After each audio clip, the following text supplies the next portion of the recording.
Great. Welcome, folks. My name's Kevin McCarthy, Chair of the Cohasset Board of Selectmen, and we welcome you to the May 12,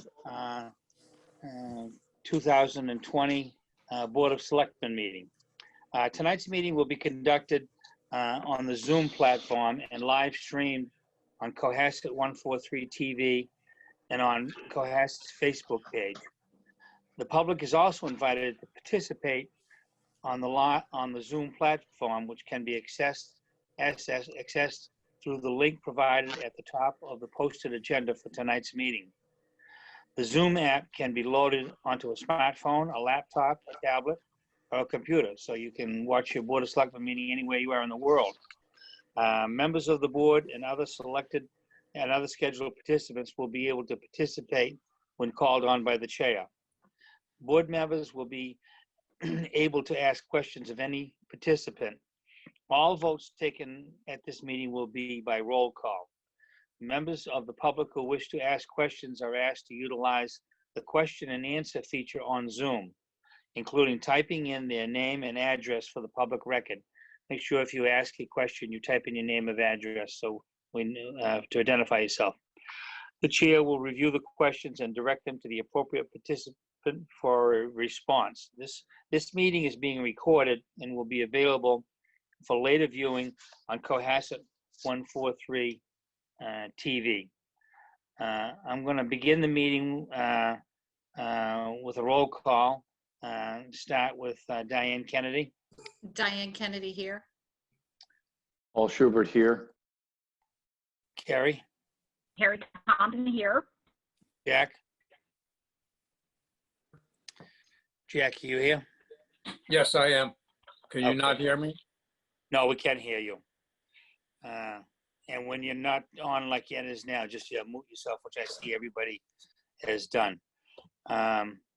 Okay, before we begin the meeting, I would like to, we've had the passing, which we know when we have distinguished citizens, unfortunately, pass in Cohasset, and an individual, Richard Sylvia, passed away on May 4th, and I just want to make a note of it, and we do.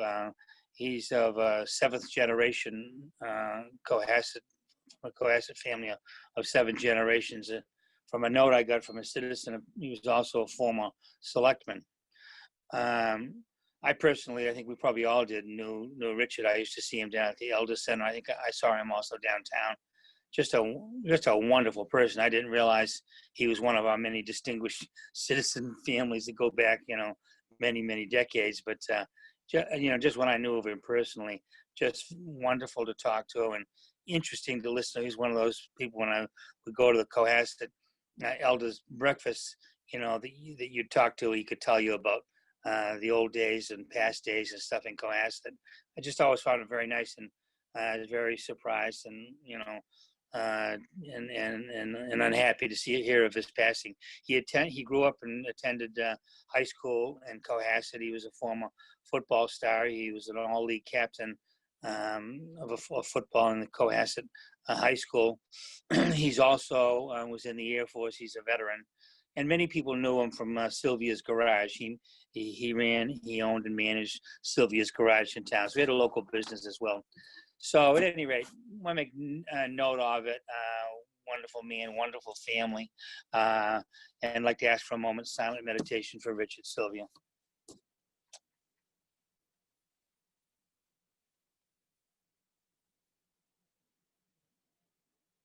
Okay, thank you very much for that.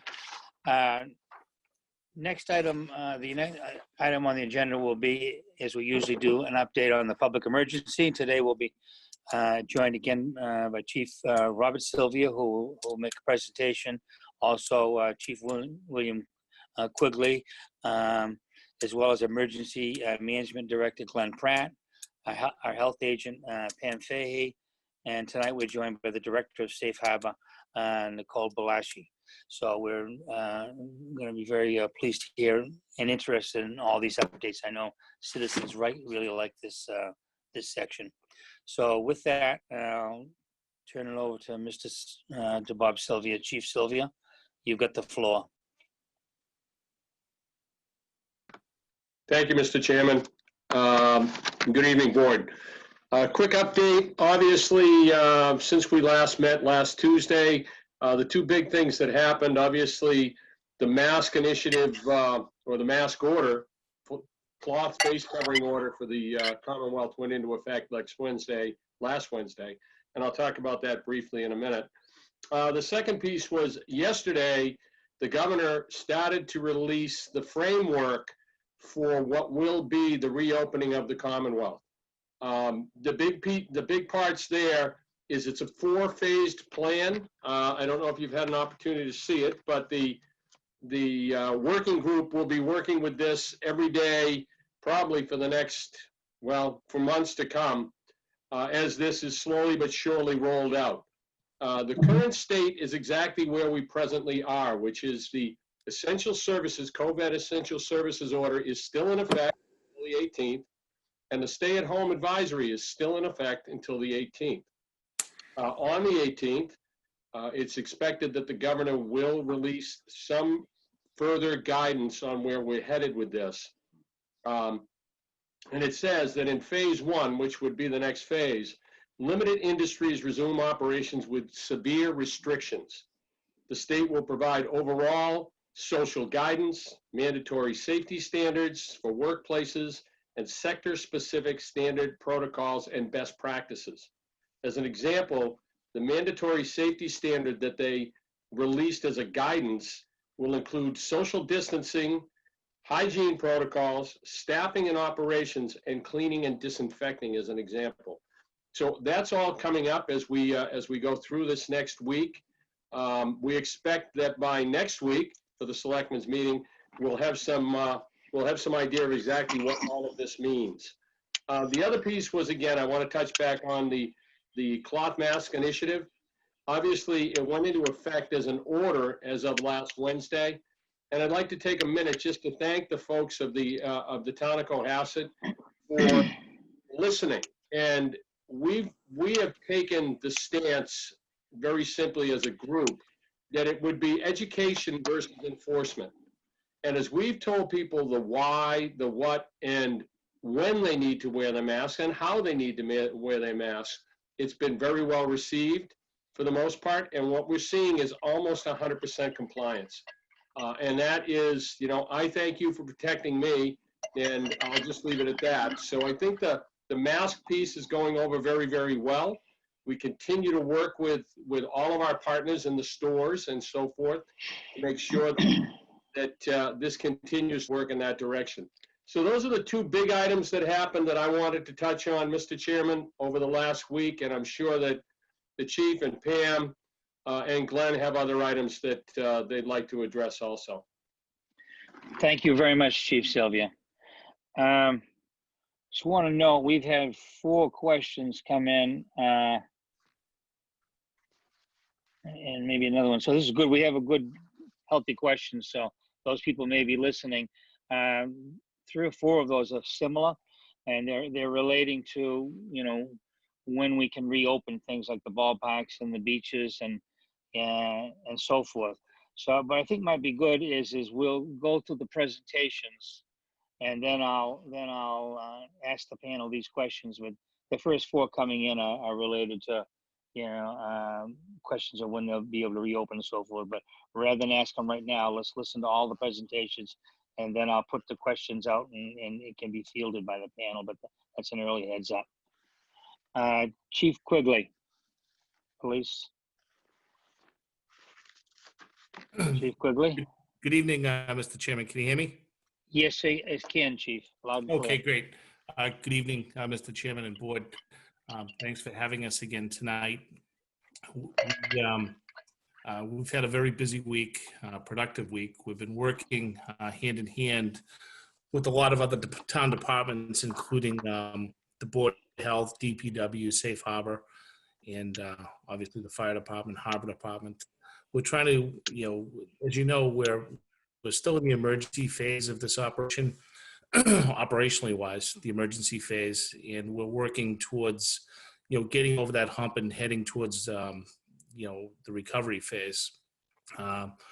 some of the things we've been working on this week are, helping some local businesses to open up that we anticipate getting clearance to open up in the coming days. JJ's and some other local businesses. JJ's in particular, we flagged that there could be issues there with traffic. Other towns have experienced that those type of issues with regard to traffic. And ice cream stores, people there's not a lot of things to do, so people going for ice cream. So I want to thank the owner. She's been great to work with, along with the Board of Health and the town manager, fire department, DPW, and even MassDOT weighed in towards the end of our talk. So I don't want to steal the thunder of JJ's, but they're going to do things a little bit different as we work through this state of emergency. They're going to, we have a schematic, and, we're sort of going to make them a semi drive-through to keep people in their vehicles, but also allow them to go to the window in limited numbers, then return to their cars and leave. So obviously there are traffic challenges up on 3A. So those are some of the things we're trying to work through. I've also been in talks with Sandy Beach, trying to figure out how we're going to move forward with that. There's we're on a call today, Chris Senior and I, and the group has been very good to work with. There's a lot of collaboration, and we're just trying to work through the logistics of possibly opening up at some point down the road. Again, no decisions have been made, and we're waiting for guidance from the state, which is very difficult. When we do get guidance, it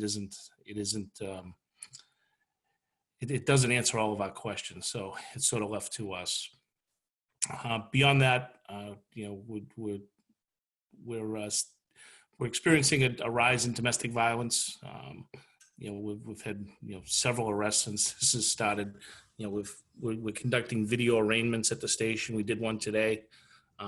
Normally, if someone gets arrested overnight and it's a domestic violence cases, they're not bailable. So people, they stay with us. So we're holding people for extended periods of time, and with court not in session, those holds go into the next day. So we're holding people, usually would deliver them to Quincy District Court at 8 o'clock in the morning. That's not the case now. That's not how we operate. We have to hold these people for a video arraignment later in the day, and we're really just not set up for that. So there's a lot of logistical issues that presents, and as well as space issues. We just don't have the space. We haven't operated like this before. We're trying to make it work. We're trying to make the best of it, but maybe something that has to be addressed down the road a little bit. And finally, Safe Harbor, we've been working hand in hand with Nicole, and because a lot of these issues involve drugs and or alcohol. So we are, coordinating with her, and we're also, just brainstorming. I'll leave it at that. And if there's any questions, I'll be glad to answer them. Thank you very much, Chief. Actually, why don't we, are there any questions from the panel of the Board of Selectmen or Chris to Chief Sylvia or Chief Quigley? Do you have any questions at this point? Okay, I don't see any hands. So we'll go next to Emergency Management Director Glenn Pratt for an update. Glenn? Chairman, thank you, Mr. Chairman. We do meet every day, as you know, and deal with the current issues and upcoming issues, but we have made great progress, and a lot of the things that have been put in place over the last couple of months are working routinely. Number one, I think leading the pack is the coordination between the Senior Center, Food Pantry, Launch, and the Social Service League on taking care of seniors and folks at risk. They have been providing food at various intervals throughout the whole emergency. They're working right now to work out details with the school on how they can continue the food program through the summer. So I think that whole population segment is well taken care of, and that's been a good thing that's been working. We have just this week, we've finally gotten ahead of our burn rate on personal protective equipment. And Michelle Leary in the purchasing department is now starting to be able to build up our supply and inventory, which is very good. And we feel very comfortable that we're going to keep ahead of that. The supply chain is opening up some, but it's still a long delay and it's difficult. And of course, our use rate is kind of unknown. So, but that's working well. So we're happy about that. There are still operational things that people don't think of because it goes on in town every day, like the operations of the transfer recycling station. We're working out a lot of bugs up there, but as we do, we're also learning that perhaps some of our systems and the way we did things in the past was not well thought out. And so when we finally get that ironed out, it'll probably be a much improved situation. So that's good news. We're starting tomorrow to have a working group that's going to start discussing where and how we begin to reopen town buildings, probably starting off with the town hall, of course, under lots of guidance when it comes out from the state. But all in all, I think we're making progress, and we do every day, and we appreciate your support. Thank you very much, Glenn. Any questions from the Board of panel, the Board of Selectmen, Chris? Paul Schubert.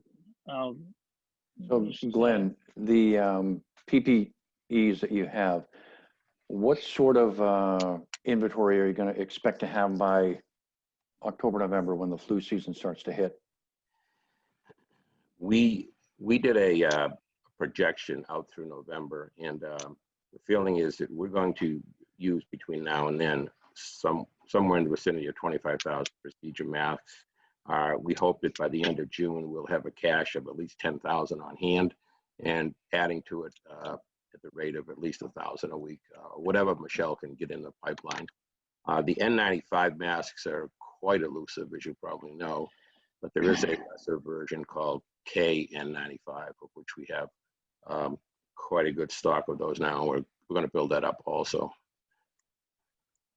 Yeah, the KN95s are, they're more industrial. They work okay, but if you can get the regular N95s, that's better.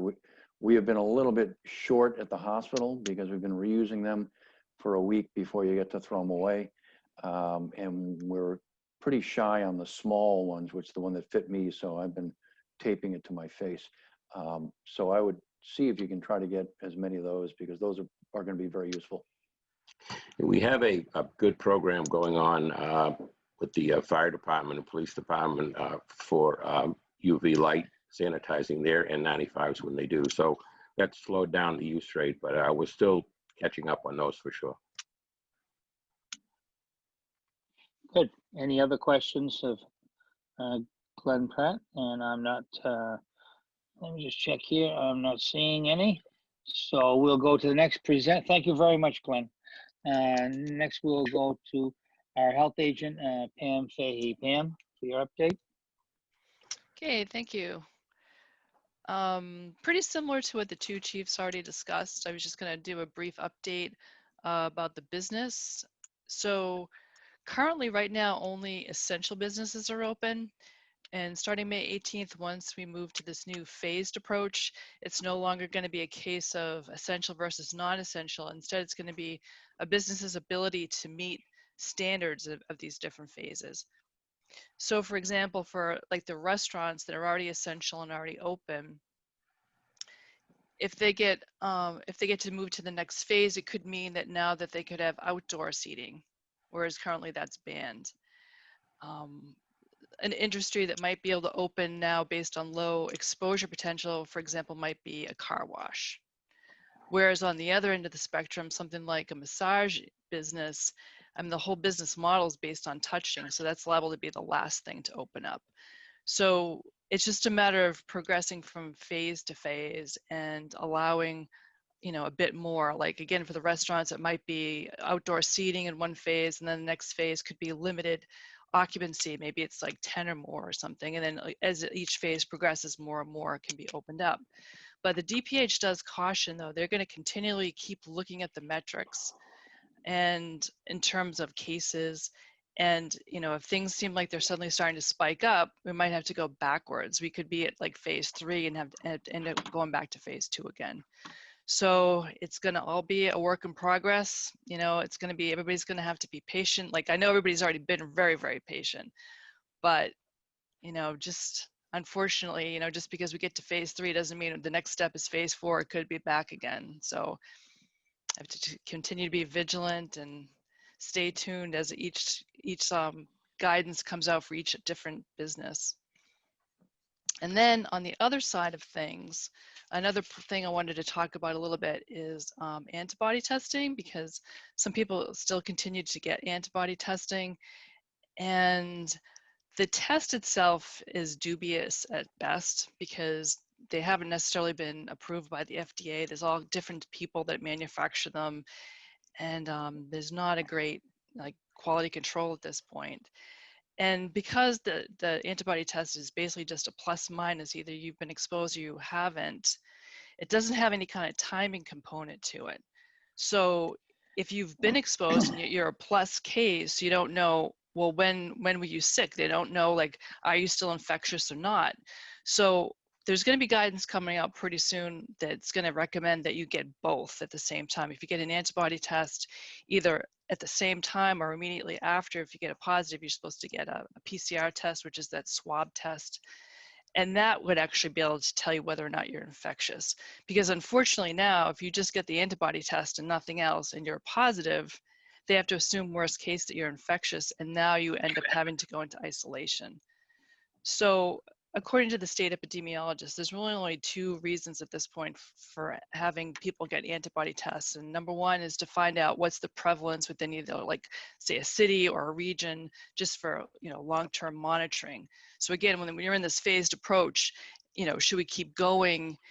You might be able to tell, is the prevalence increasing or decreasing, that type of thing. And then the other reason might be to determine whether or not you might be a candidate to donate plasma if you have antibodies in your blood. And at that point, the antibody test is really just a screening test to see if you could be a potential candidate. So, just be cautious with this test. I just want to put that out there. You don't want to end up naively thinking, I'll just find out if I've been exposed, and then the next thing you know, you're stuck in isolation.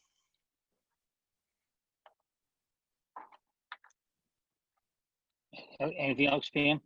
I That's see it. Paul Schubert has a question. Paul?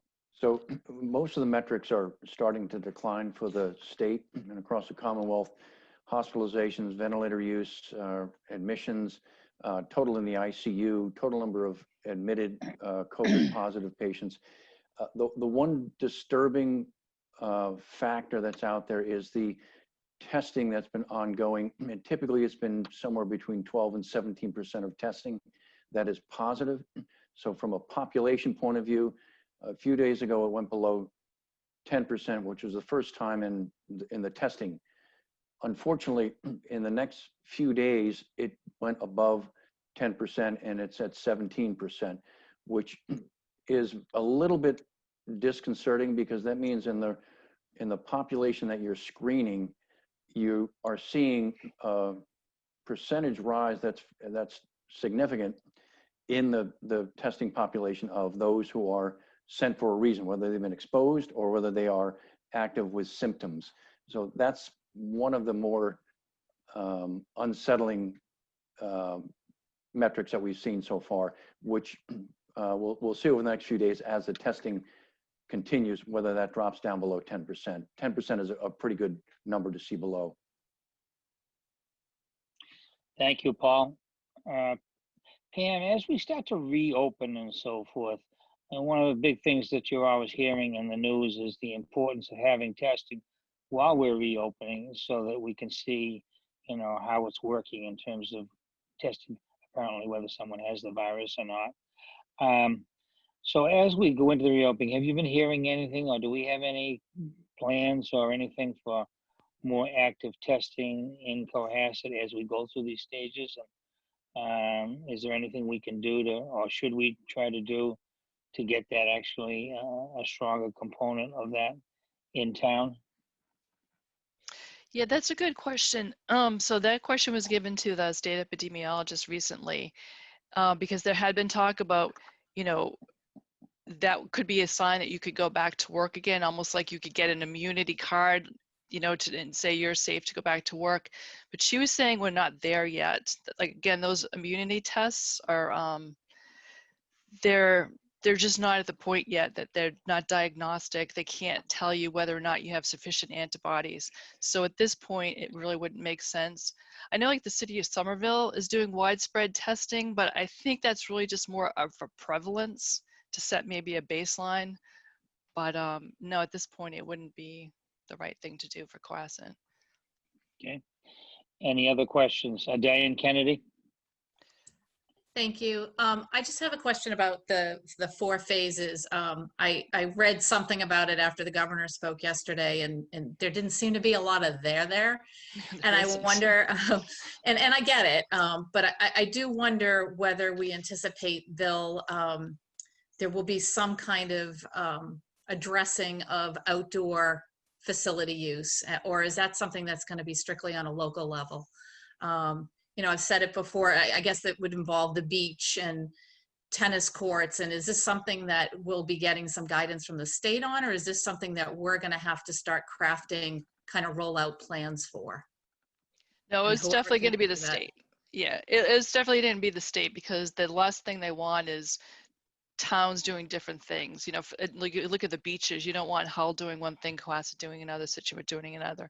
So everybody's waiting for the state to come out with this stuff. The health departments have been begging DPH, like, you got to give us something on camps now. And they just keep pointing to May 18th, and they're, you know, what we get on May 18th, I don't know, it's to be determined, but yeah, but we're definitely waiting for DPH. Any other questions? Thank you very much, Pam. We'll now go to our last presenter, and then we're going to go to the question and answers, which I'll read off the questions and answers. But next will be the director of the Safe Harbor, Nicole Balashi. Nicole, very much welcome, and we look forward to your presentation. Good evening. I'm actually here with the chair as well, Anne Marie Wilton, and I'm going to let her Welcome, present Anne Marie. first, and then I'll take over. Hi, Okay, Anne everyone. Marie, you have the floor. Welcome. Thank you. Thank you for having us. I am the new chair. You probably remember the old chair, who was Chris Murphy, but I now hold the position for a few months, and I wanted to introduce myself. And also, I wanted to let you know of another position that I hold, which is the parent advisor. It's a new position, and I'm hoping that you'll spread the word. Basically, I'm offering my services to speak with people in town who might have youth that are struggling with substance misuse. I know I've sort of managed the ins and outs of that road myself for the last 10 years with my own student and young person, and it can be quite complicated. And it's not a nice place to sit in and think that you're the only one in town who has this, in your backyard. So I have experience with finding psychiatrists, with managing the school system, rehabs, detoxes, you name it, really. Parenting strategies, motivational therapy. I'm hoping that I can share everything I've learned with those in our community. Also, if I'm going to not put on my safe harbor hat or my parent advisor hat, but instead just speak for a brief minute as just a member of the community, I was a little bit disheartened to find out that twice in the last 6 weeks, one of my children had alcohol delivered to the house. Now she's of age, so it's perfectly fine, but they did not check her ID. So I think that this is something that should concern all of us, especially since there's a rise in stress, which we know on our board, Nicole and I. And, we just don't want it to spiral. And I guess I'll hand it over to Nicole. We've been very busy sort of trying to enforce and help parents in town with our prevention efforts. And it's a little more difficult with COVID happening, but I think she's doing a great job. So Nicole, take over. Thank you very much, Anne Marie. Thank you, Anne Marie. Nicole. So to kind of bounce off what Anne Marie mentioned, and echoing what Chief Quigley has mentioned, the alcohol levels we've obviously seen have increased since COVID, and that's underage and of age. And so we just wanted to reiterate and ensure that, you know, the curbside and delivery customers have their IDs checked. And I am sure now that, you know, we've realized that this is an issue, that it is occurring now, and the establishments are doing so. And when possible, if we can ensure that establishments have written procedures, I know that there are a few that do have them. But in addition to alcohol levels, we've also seen an increase in mental health, anxiety, depression, and that's amongst our youth, that's amongst our teens and adults. We've had many parents express, you know, they're juggling about 17 hats, whether they're working from home and raising their children, and also teaching their children and learning the remote learning, and trying to figure out how to get everyone's energy out while appropriately social distancing, etc. So we have been busy trying to get resources out to the community in the best way possible. So some things that we've been up to address these are we've been meeting with our youth ambassadors every single Tuesday at 5 p.m. Because consistency is key, and they're also a voice and another way of getting information. And that's really how we've found out, you know, this is a big sample of students in Cohasset that are really either overwhelmed or stressed or withdrawing or you name it. And they give us ideas. They let us know what they're looking for. When it comes to the alcohol issue, you know, adults it's legal to have alcohol in the home. So we partnered with Curtis Liquors. They've been a great partner, and we supplied free bottle locks. So we started a bottle lock campaign. It's a little bit of a combination that you put on a wine bottle or a liquor bottle. Now that we have more alcohol in the home and kids at home more, that's an increased accessibility and availability right there. We also have 2,000 doTERRA pouches, which are pouches that you can dispose of your unused, expired medication appropriately without harming the environment. And those are free as well. So we have those, they're available if community members need them. We're more than happy to deliver to those who do need them, if they're not comfortable going to the kiosk at the police department. And then we do have many resources to the community. You know, the town, you pay for, and in the school as well, the Williams James College, the Interface Referral Service. So if people are feeling really overwhelmed with any anxiety or depression or substance use, that's a service that the community should know about. Monday through Friday, it's free, and I can always repost on Cohasset 143 the number, but this resource is also found on our website, safeharborcohasset.org, under the resources tab. Another resource that the community may not be aware of is that the South Shore Peer Recovery has a telephone recovery support service. So if there are people in Cohasset, community members who are currently in recovery, I know that AA and NA has gone virtual. If they're looking for a little more one-on-one, this is a service that offers weekly phone calls with people in recovery from alcohol and drug addiction. It's just it's an innovative peer-to-peer recovery support service. Again, the information to contact these people are also on our resource page. And then lastly, I just really I over-encourage the entire community to subscribe to our weekly newsletter, because that is where we're getting all of our information out there, from updated news to parent resources to community resources, events or programs that we're putting out to the community during this time. That can be found right on the homepage, safeharborcohasset.org. Subscribe to the newsletter. I can't encourage it enough. But in the meantime, we have just been meeting. Our steering committee has met to come up with more innovative ways during this time to get programs out there. We've also met with our data subcommittee, and like I said, we're constantly meeting with our youth. And I'm happy to answer any questions.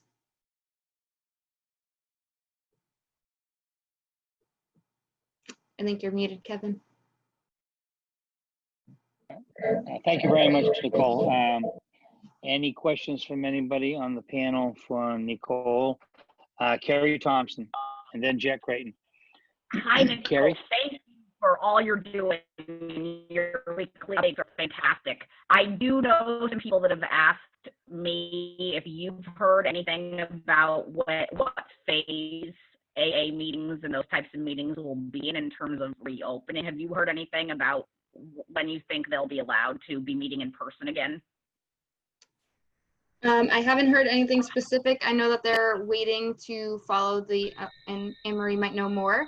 If you, Anne-Marie, do you want to chime in? I was just gonna say, I know that some are waiting until the May 18th guidance, but Anne-Marie? Well, I don't know if I should be saying this, but I do know that people have been meeting with 6 to 8 feet between them.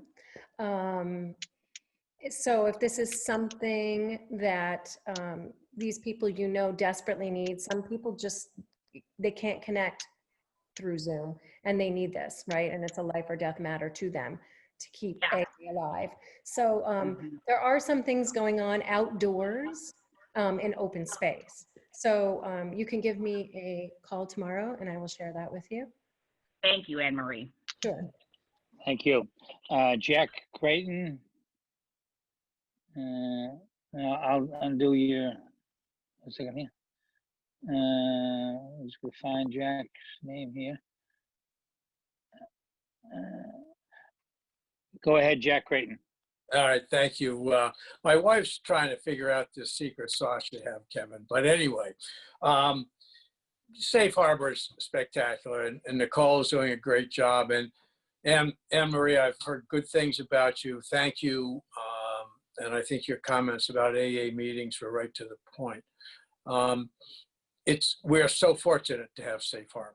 It's just so crucial, and the work that's gone on. And we're going to miss Chris Murphy, but from what she tells me, we're in very, very good hands.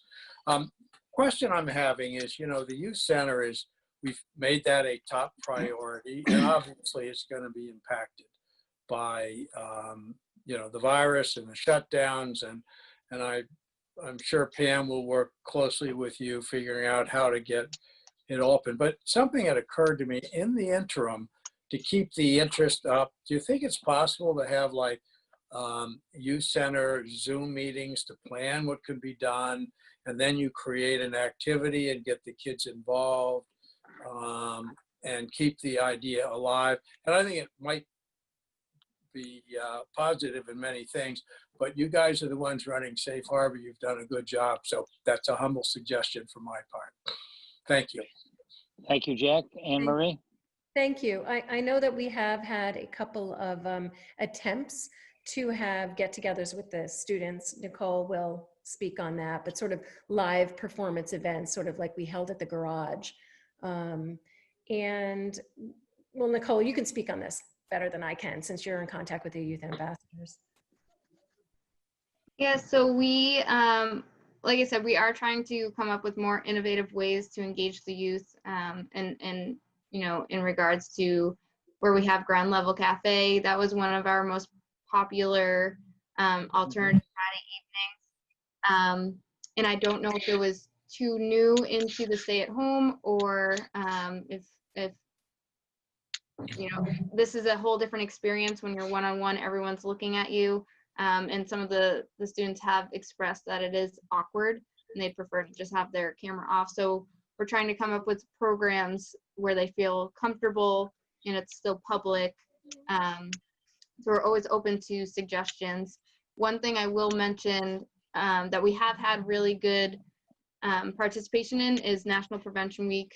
And I know some of the leaders on this call have heard me talk about it about 17 times in the past 24 hours. But National Prevention Week is this week, and we've asked the community to participate.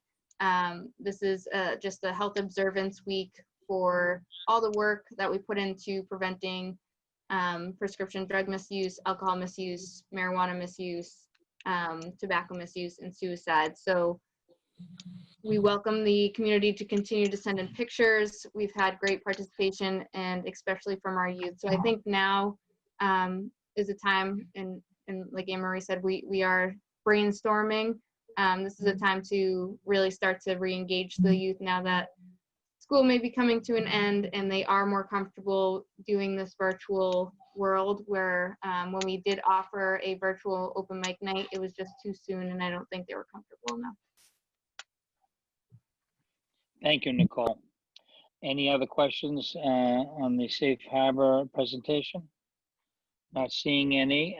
What I'm going to do is we had when we posted this on the internet, we had like much more reaction to the agenda. I don't know what was so excited on this agenda. We got a huge amount of hits on it when we posted it. And tonight I noticed on social media there's a lot more people, and we have like 7 questions, which is more than usual. So we're either putting on really exciting presentation here, or people are very bored. But at any rate, what I'll do is a number of these questions are repetitive, but I'll read each one, and as we go through, if it's been answered, we can go more quickly. Kevin, Yes, excuse me. Diane. I just want to make sure you get addresses of any of the questions that you're getting for the minutes from the citizens. Yeah, we're getting some names here. We're not getting all addresses. Okay, but maybe I'll they read the could just name. add this text. Thanks. Yep. So if you would, those that have asked questions, please put in your address. If I see the question looks reasonable, I'll go ahead and respect it anyways, but we would like to have your address for the, on the first one is from Ron Ann, is what is the metric by which the town manager and the Board of Selectmen will be opening parking lots, playgrounds, and fields? Is it 0 cases, or is it some other number? And that's where a number of questions are around that, just to give a warning up to the group. So who would like to take a shot at that? Mr. Chairman, I can take a quick shot at that.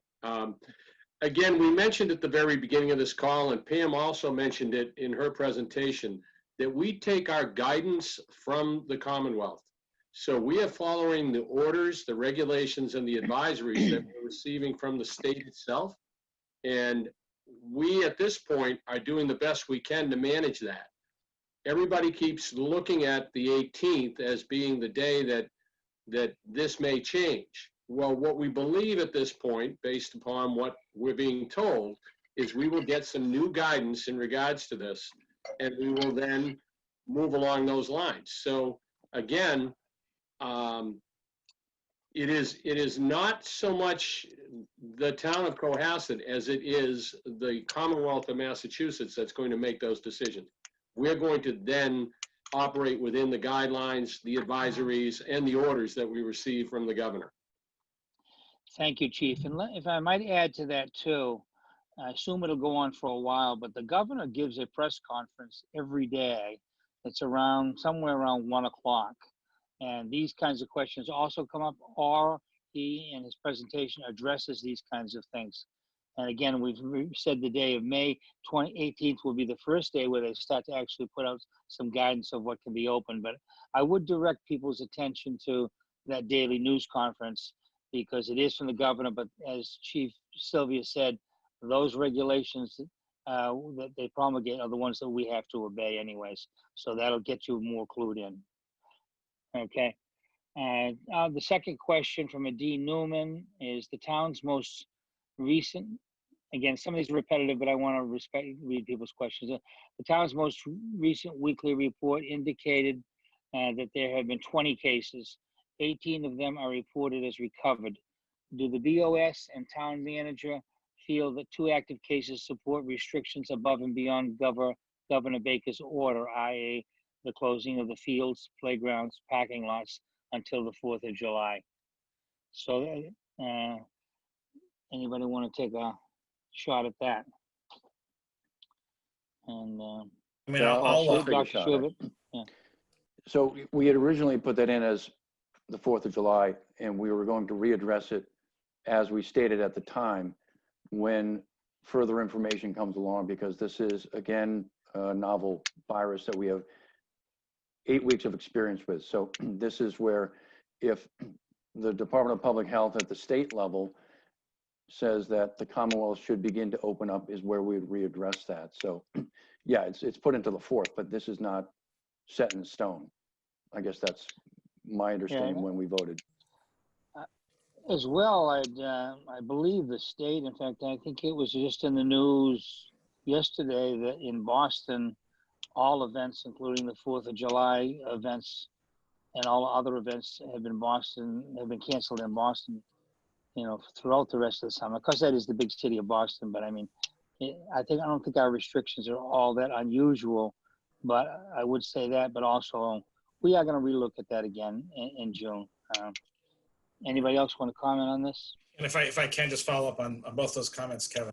Yes. And by the way, Yes. Hingham also just postponed all of its canceled all of its 4th of July activities as well.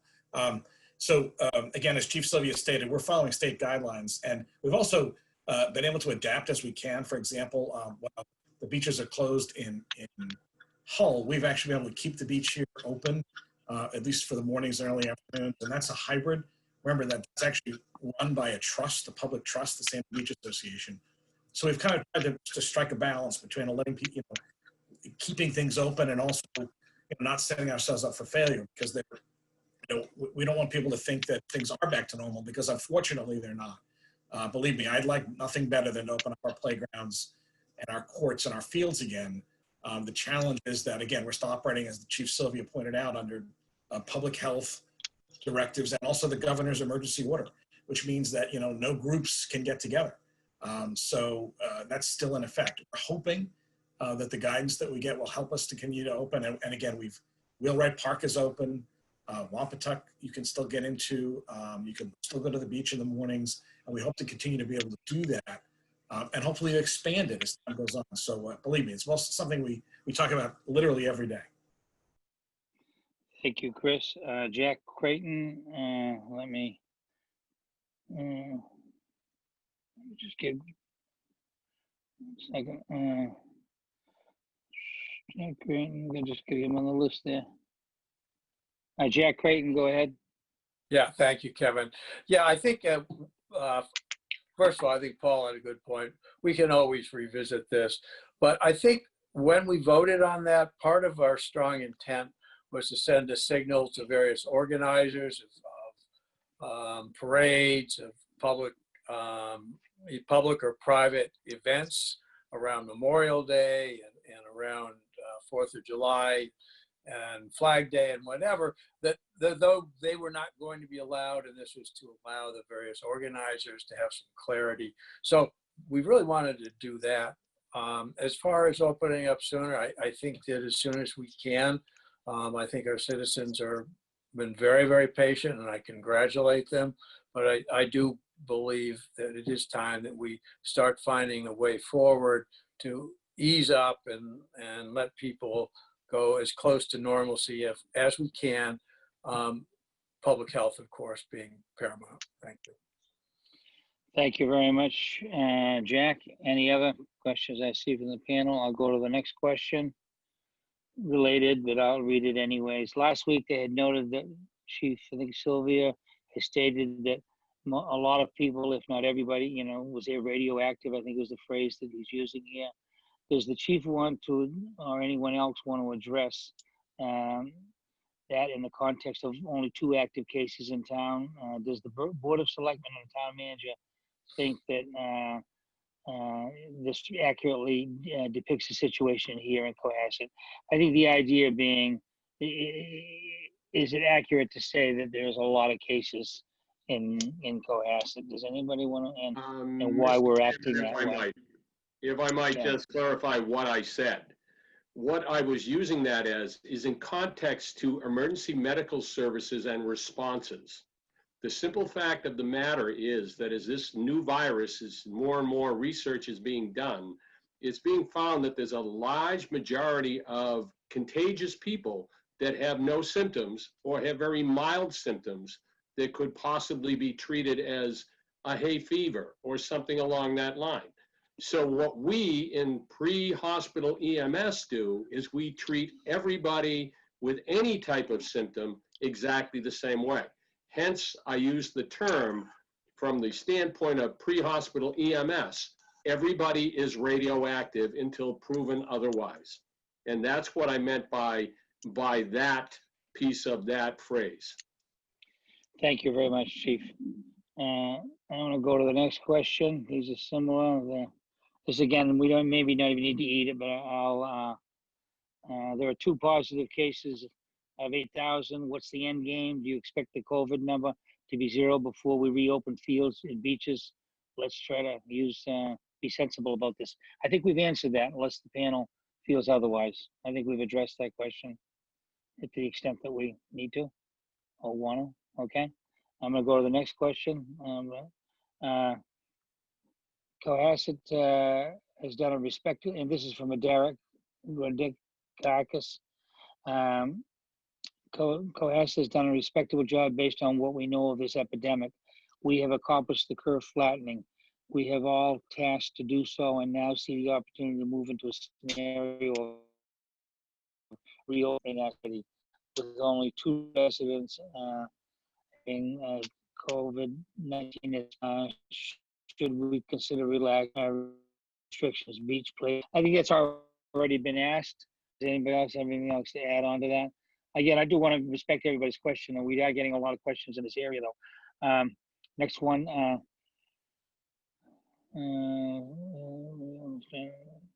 What's the inflection point? This is from Derek as well, where domestic violence, substance abuse, and other economic ills outweigh the protection against a handful of cases of COVID. The collateral impact based on C-19 decisions is creating additional ills and stresses in our society across families, the community, and our resources. When do we alter the strategy and have most at-risk protection themselves and allow for the majority to move forward? Thank you. I listen to state and national presentations on this almost daily. I'm just commenting. And you know, this is similar to questions that come up at these state news conferences and the national ones too. It's the first time I've seen it quite so much. And maybe people are getting used to the format, but you know, these are not dissimilar questions that you do here. You know, is an increase in society. Quite obviously, I think from the fact that we have been in quarantine essentially for a number of weeks here. It's beginning to show. You can see from these few questions. One thing on this question. Could somebody or does somebody want to address the fact that, it has been said in the last 2 or 3 questions, there's only 2 cases, but I really think medically, there's a lot more going on underneath. I think I'm not sure that message is getting across because it isn't really, in my view, to accurately describe our situation so casually as there's only 2 cases in town. I think there's a lot of data, a lot of information for us to be concerned that number might be much higher. And I actually think that if it could be addressed by somebody in the panel, would be helpful to the board and the public. Paul Schubert. Yeah, I can take that. Cohasset is ideally set up for quarantine. There are single-family homes. There are 1 entrance to a house. There are multiple quarantinable bedrooms, so that even if there is a case here, it's easily to quarantine. We had one of the first cases in town and quarantined without any subsequent verifiable cases. Elsewhere is where the problem is. If you go to Quincy, if you go to Weymouth, if you go to even Hingham has a large number of active cases. There are fewer from the hospital point of view, from the state point of view, But one of the other questions was, the percentages. Well, in my training, you look at the 7-day 7-day average over the course of an epidemic or an outbreak. So when I said there was 17%, that was a 7-day average over the previous 7 days. So it's just under 17%. I rounded up. My point was that there's a lot of cases still out there, and we did see it drop below 10%. It was about 9.6%, and now it's back up to about 12.8%. So there's a large number of cases that are floating out there, and we're lucky in Cohasset that people are wearing masks, they're socially distancing, they're doing the right thing, and that's a good thing. If we can show that for just a few more days, and if that's the case, we will start to open up, and we can't just pop the cork, because this is there'll be a second wave, and we've seen it in Germany, we've seen it in other states, and we're gonna, we saw it in the Wisconsin election where an outbreak occurred after the social gathering of simple election. So that's the bottom line. There's a lot of cases that we haven't been able to test the entire town of Cohasset. If we did, we would find how many other cases are under the radar and are active but not symptomatic. And as that was said, thank you very much, Paul. And someone had asked a question that they thought from stuff they had seen on a website, a state thing, that the actual number was 12%.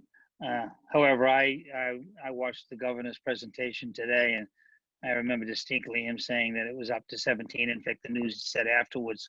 So I don't know whether you want to further address that or not, Paul, but the 17% figure is accurate. I know I saw it myself. So that answers that question. And that actually is the correct number, 17%. Yeah, there's another question very similar, but it came in from someone anonymous, so I'm really not going to ask it. You need to give your name and address, if you would, for the questions. That ends, let me just see, that ends all of the questions and answers. Whoever is looking at that, if you want to, you can clear that field so I can see that it's cleared. And I think that takes care of this entire presentation, unless there's anything else from everybody. I really would like to thank all the presenters again. One thing I want to say is that I do see and observe, I watch, we're all in town every day, and it does strike me that on the whole, there's a lot of compliance going on, a proper compliance with the restrictions. And there's a number of times I'll drive around the streets or have to go out for something. Really, there isn't a lot of people around, in terms of the numbers you would think. So I really think the citizens of Cohasset should be commended on the whole from what I'm observing, of following the quarantine and so forth. I think that's part of the reason why our numbers are low. It's also a real good reason to keep them low for much longer as we can bear it, to see the next number of weeks. I think are going to be very decisive or very important. But that part of the reason why we have low numbers is we are doing the quarantine so well as a town, though I can see that it's got to be very painful, very difficult for families and communities. I've had families, children, myself. And so when I can't imagine, and I admire very much what everybody's doing to keep this quarantine up. I want to thank the chiefs again, because they're on the front line, the police and the fire. Every time you answer a call, you're walking right into the face of this. I don't know how we can thank you enough.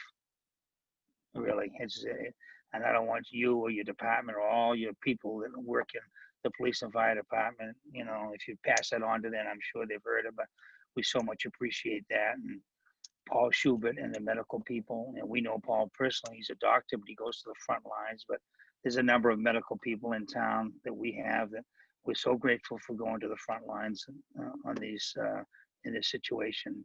If we all hold steady, we're doing, I'd say, relatively well as a town. And we'll see through this, okay? Thank you, everybody. Thank you, Mr. With that, we're going to go on to the next presentation. Quick switch. This is what it is to be like on a selectman agenda, because we're going to go from all of that to the investment policy updates to incorporate the prudent investor rules. Completely different subject, but we're used to doing that. So, and there's no break either. So I just want to see if there's no question. With that, I'm going to go ahead on investment policy, turn this over to Treasurer Collector Paul and Harris. Hello, Paula. You can Hey. take over now. Thank you. Thank you very much. Yes, if you remember, back in January, we made a change to our investment policy to include the OPEB section.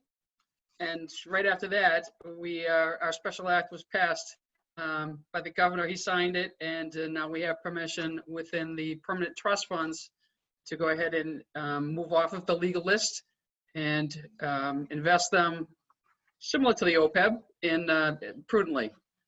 So I made a change to the investment policy to do just that. It's in the permanent trust section. We've already taken it to the advisory board, and they were in favor of making the change. And so now it's back before you to see what your thoughts are, if you'd like to move forward with it or have any questions or changes. And we've had this presentation 3 times, right? I think, is everybody familiar with what's being discussed here? This investment policy change, I think Yes. what's going on is this has changed back and forth. Sort of waiting to go through the legal checklist, if I've got it correct. Is that correct, Paul? We would no longer be restricted to the legal list. Right. We could invest prudently. So there's more stocks and mutual funds and things like that we could invest in. If you remember, there was like 22 stocks that we're limited to, and the only Right. technology is Hewlett Packard. So we can invest in any of the technology stocks that we want.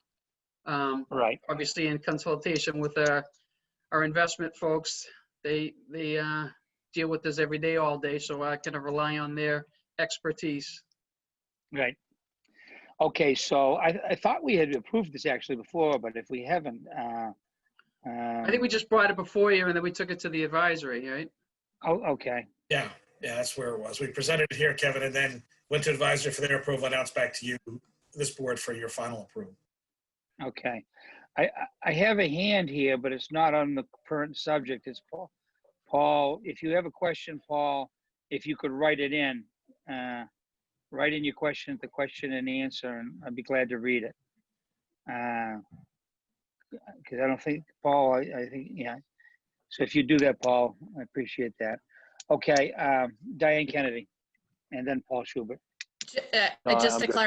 Just a clarification in that this has not been edited since we reviewed it on January 28th, 2020. So this is literally just the same thing we looked at in January that went to advisory and got approved there. Yeah, they didn't make any changes. Okay, thank you. Great. Paul Schubert, did you have anything? No, I'm all set. Okay, any other questions? I'm familiar with this policy. Does anybody want to make a what you need is a motion for us to approve this policy. Is that correct, Paula? Yeah, just Is that what yes, you're looking for? you're in favor of the change, yeah. So I'll move that we approve the current Town of Cohasset cash and investment policy statement modified on 1/28/2020. Is there a second? Move second, and second, we'll do roll call vote. Diane Kennedy? Diane Kennedy, aye. Paul Schubert? Carrie Thompson, aye. Jack Creighton? Creighton, aye. Kevin McCarthy, aye. That passed unanimous, Tracy. Paula, thank you very much for this.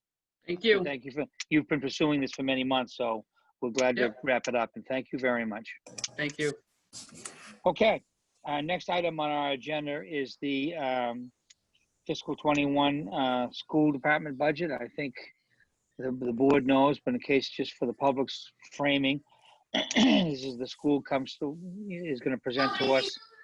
They've been working on the budget already with Chris quite a bit, and we've been doing some going back and forth between our committees anyways. But tonight they're going to present the school budget, and we'll look at it, we'll review it, and then be fully knowledgeable of its entire thing, and the public can see this review as well. After this, then we're not going to be voting on it, though. What happens is they're going to go and review the school budget with the advisory committee, And then the advisory committee will be meeting with us. I think it's on the 19th, at which time we'll then review the entire town budget, which is school and town. And we'll be voting on the budget on the 19th, just so that people understand what the process is. And so this is a review of next year's school budget. And with that, I'm going to turn it over to who? Mr. Sullivan? Patrick?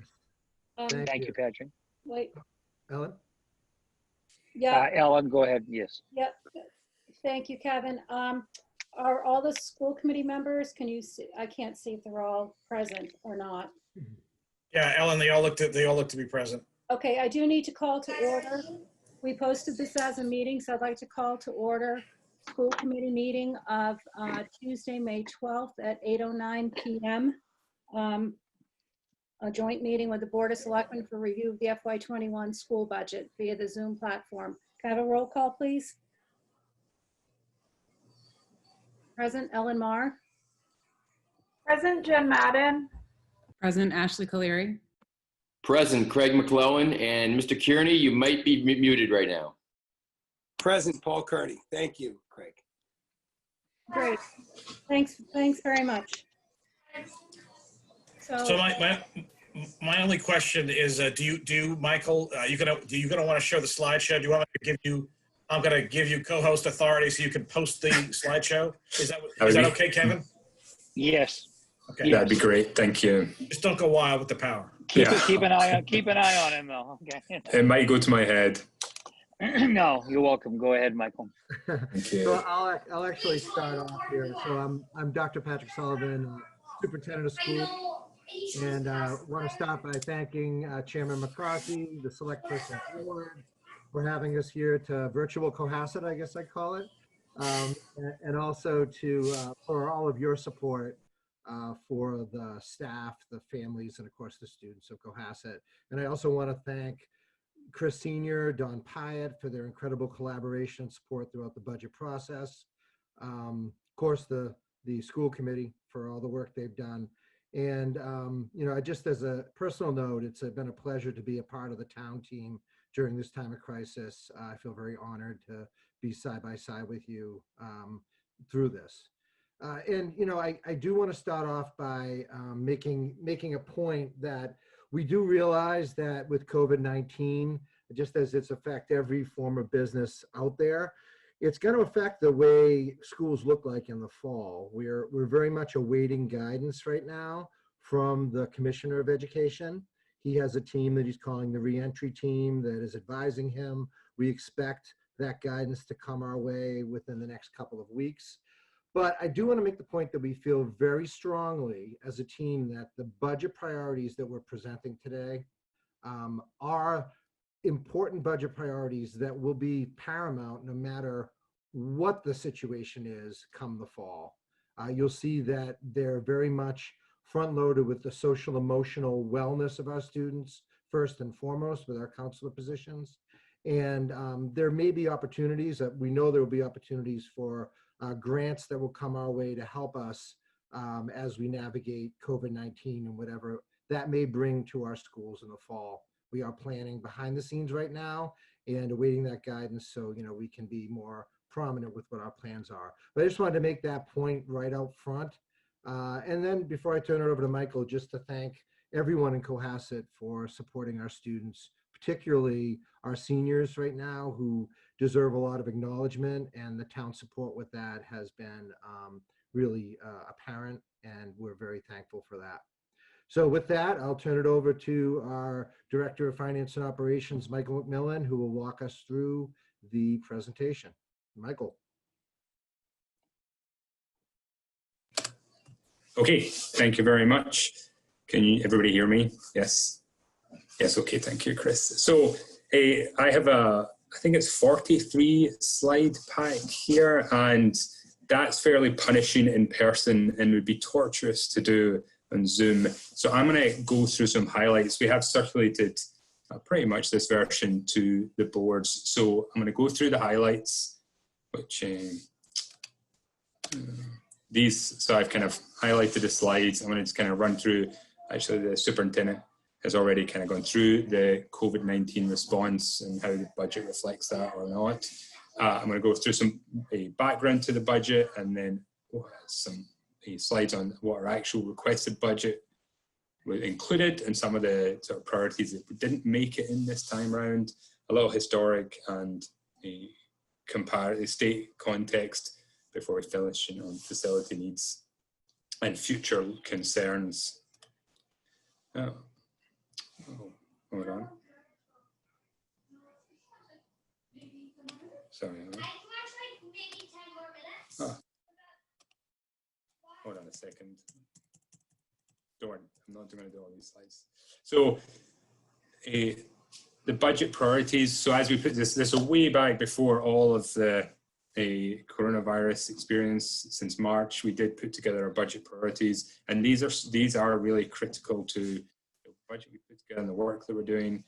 A focus on elementary numeracy, aligning our curriculum with rigor, social emotional learning, and also continue to focus on our safety and facilities. So all these items, as you'll see, come up when we highlight the items that were included in the budget and the priorities for the district. So then this is just in terms of background, and I'm going quite quickly, so I'm just going to dip into some of the key areas. But it's just one of the items that clearly drives our budget is the number of students in the school. So you can see this graph. So what this blue line here is the total number of students in the district. So you can see that it has been falling for the last couple of years, and it looks like it's going to start to level off over the next coming few years before picking up a little bit. Underlying this overall trend is a reduction in the high school in particular. We have that's this yellow line. We have a bit of an increase in the middle school in the next year or so, but really we're seeing an increase in our lower grades, and this is based on projections we receive from the state and looking at the number of births in the town, and also any house building, but it's mostly based on births. So I don't know if it's hard to tell if this is actually going to play out, but it looks like in the future we will see an increase in our lower grades, and that helps to level off that fall in the high school. I'm just going to jump to some staffing. So our staffing has been fairly level in the last couple of years. We had a small increase from 2019 to 2020. That was there was a couple of paraprofessionals, which was driven by some of our special education needs. And then looking into FY21, we are planning to increase our budget with 5.3 positions net, and I'll go through a bit more information on what those are, but I just wanted you to be able to see that in context. And then how our staffing compares to the state. So what this slide shows is the orange bar, that's the Cohasset, and it's the number of FTEs. This is of teachers, full-time equivalent teachers per 100 students. So this is teachers, this is paraprofessionals, and it compares us to some of our surrounding and similar districts. These are the blue lines, and this grey line here at the end is the state average. So you can see we're actually not that far away from the state average. This is back in 2018.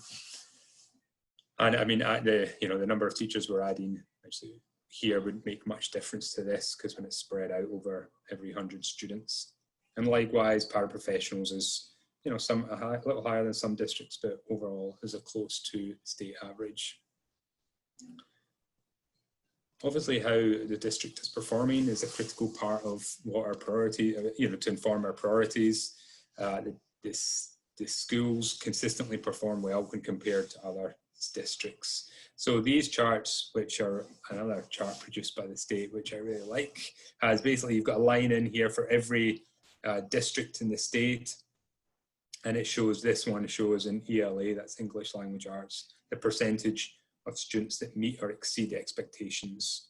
So every other district is here in blue, the state average is this dark line here, and then Cohasset's this orange line.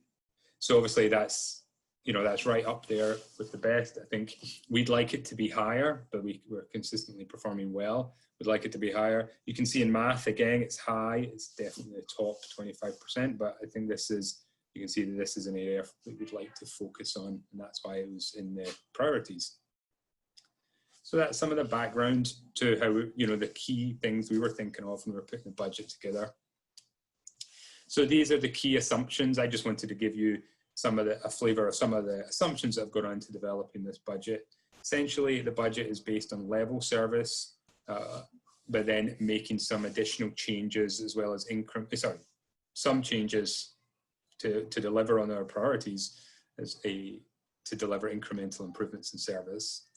Meanwhile, all salaries are included with anticipated step and column changes, which we are contractually responsible for, and assumption for any contracts that weren't settled. But all our major contracts are settled, just some individuals. We are seeing that increase in kindergarten enrollment, and that has been borne out with the number of registrations we've had for kindergarten this year, which you may be aware of.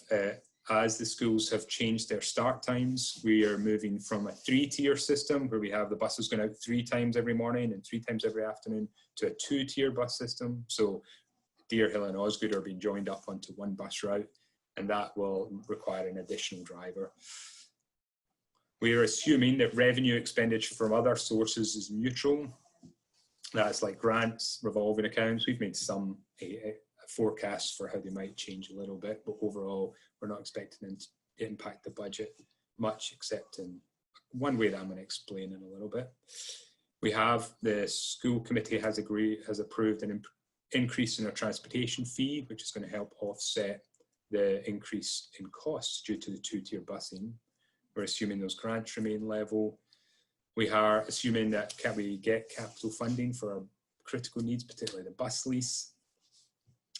And as you also may be aware, a portion of the a new math curriculum is planned to be funded through a town meeting for a free cash article. And then also, and this is, for us, when we have teachers retiring or leaving, we're assuming that we can replace those staff at a lower rate. That's column is masters in step 3, which delivers a significant saving compared to an experienced, qualified teacher retiring. And so overall, this is what the budget looks like. So we had $20,337,135 this year. And through a number of changes, the budget we're now requesting is an increase of $623,721 to deliver. That's a 3.1% increase to deliver a budget of $20,960,856. So had we presented to you back on, I think it was like March 16th we were due, or March something we were due to present to you, this number would have been a little higher by about $66,000. But since then, given the impact of the coronavirus and the closures and so on, we've been working with Chris and Dawn, town manager and a town accountant, and they asked us to bring this budget down in order to meet the reduced revenue they're expecting. And the way we did that was really in contractual salary obligations. So we were, in some ways we were lucky. So this figure here, in some ways we were lucky because we had 2 senior members of our teaching staff who decided to retire in the last couple of months, and the savings from those changes will help to bring our budget down. So that brought this figure down. Meanwhile, there's small changes, some reductions in other areas, which I'll go into in a little bit. We're not lucky they retired, but we're lucky that we have budget savings. Yes, thank you. Yeah. From a financial perspective, we're always sad to see experienced teachers like that leave, though. The other big change here is this is change in available offsets. So it's a little counterintuitive, but the offsets are things like grants or revolving of funds, other sources of funds which help to offset our budget. And one of the biggest ones we receive, one of the biggest ones is circuit breaker, which is funding we receive from the state to help with a special education costs which go over a certain threshold. So due to a big increase in our costs last year, we saw a big increase in the revenue from the state related to that this year. So that increase means that we're able to use more of those funds to offset the budget. So our budget request goes down. That's really the highlight from this slide. And yeah, so just to highlight again, the staffing changes we expect to see as a result of this that we plan as part of this budget. So I'm trying to do too many things here. There we go. So we have, as I've mentioned, this increase in kindergarten. So we're having to add an additional kindergarten section, which will require an extra teacher, an ESP. We need to add an ESP, so it's like a paraprofessional that works in the classroom. It's educational support professional. Two-tier busing requires us to add another driver because we need another route, and although the district has a sufficient number of buses, we need an additional driver to drive one of those buses. We've added a 7D driver. You may remember I was coming before you as part of the Fall Town meeting budget request, a capital request to get a 7D vehicle. So having secured that, that's being built at the moment, and we're expecting that in late May, early June. And we will need a driver to drive it. So overall, that will be a saving for the district because it will help cut down on the cost of transporting some of our students out of the district, but it does mean adding an additional FTE. A couple of small changes where we would like to increase a math resource teacher from 0.6 to 0.8, an occupational therapist from 0.6 to 1, and over a long-term ambition of the district in order to support the social and emotional learning priority is this additional adjustment counsellor in the middle and high school. We had a study done of the facilities and the custodial services that we have in the district, and one of the things that they highlighted was we were understaffed for custodians. So this budget would add a half FTE in custodians at the middle high school. And finally, last couple of points is we have a teacher at Deer Hill who's retiring, and we are not planning to replace. So obviously that gives us a reduction over our FTE. And then in order to help support the math instruction at Deer Hill, we plan to add a 0.4 ESP just to plug a very specific gap in the schedule. And that again reflects those MCAS scores and the priorities that the district has, so particularly around math. So these are just a couple of other specific areas to highlight. They really drive the budget. So just mention transportation again. So overall, there is still a net increase in transportation due to the change from the 3 tiers to the 2 tiers. We see a smaller increase in special education transportation. That's because although there would have been a higher increase, it's been offset by the savings from the 7D driver. We continue to benefit from the solar energy agreement the town entered into. So that and a couple of changes that facilities have made, improving some of our building systems, is helping us to cut down significantly on our electricity costs. So we're saving a significant amount of money there, and heating of the building is also down slightly just to bring it more in line with what we're seeing in the expenditure. Special education costs. So we are seeing a bit of an increase in our special education staffing. That's driven by contractual requirements and step and lane increases. The total cost of out of district tuition. So that has actually gone up, but the net effect, because we saw such an increase in the circuit breaker funding from the state, that's a net reduction. Our medical therapeutic contract services increase, it almost doubled, I think, from FY19 to FY20. It stayed around there and gone up a little bit more. That's why that's that $14,700. And the transportation, that's that $5,700, which would have been more if it weren't for our 7D vehicle savings. So that's some of the big trends that are driving the budget and the figures, and really these kind of drive the level service budget, because we don't have a lot of choice around a lot of these numbers. So tier 1, these are our most critical needs. So the process the district goes through is we identify all the additional needs that kind of go above and beyond a level service budget. And we identify them into 3 tiers, tier 1, tier 2, and tier 3, really. The most critical, the most then important, and then the ones, I mean, they were all important, but we recognized that we couldn't afford them all in 1 year. So we put them into these 3 tiers. And the budget includes our tier 1 critical needs. It does not include our tier 2 or tier 3 needs.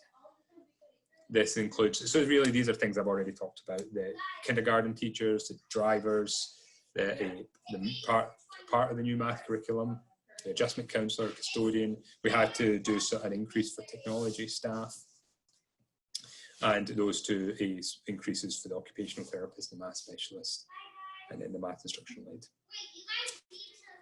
And so that's a list of all those things. So I included, that's the math curriculum, which is highlighted here. No, not highlighted, is included here. That full cost is $100,000, but we're still hoping that 3/4 of that will be funded through a free cash article. So in the budget now, the impact is only $25,000.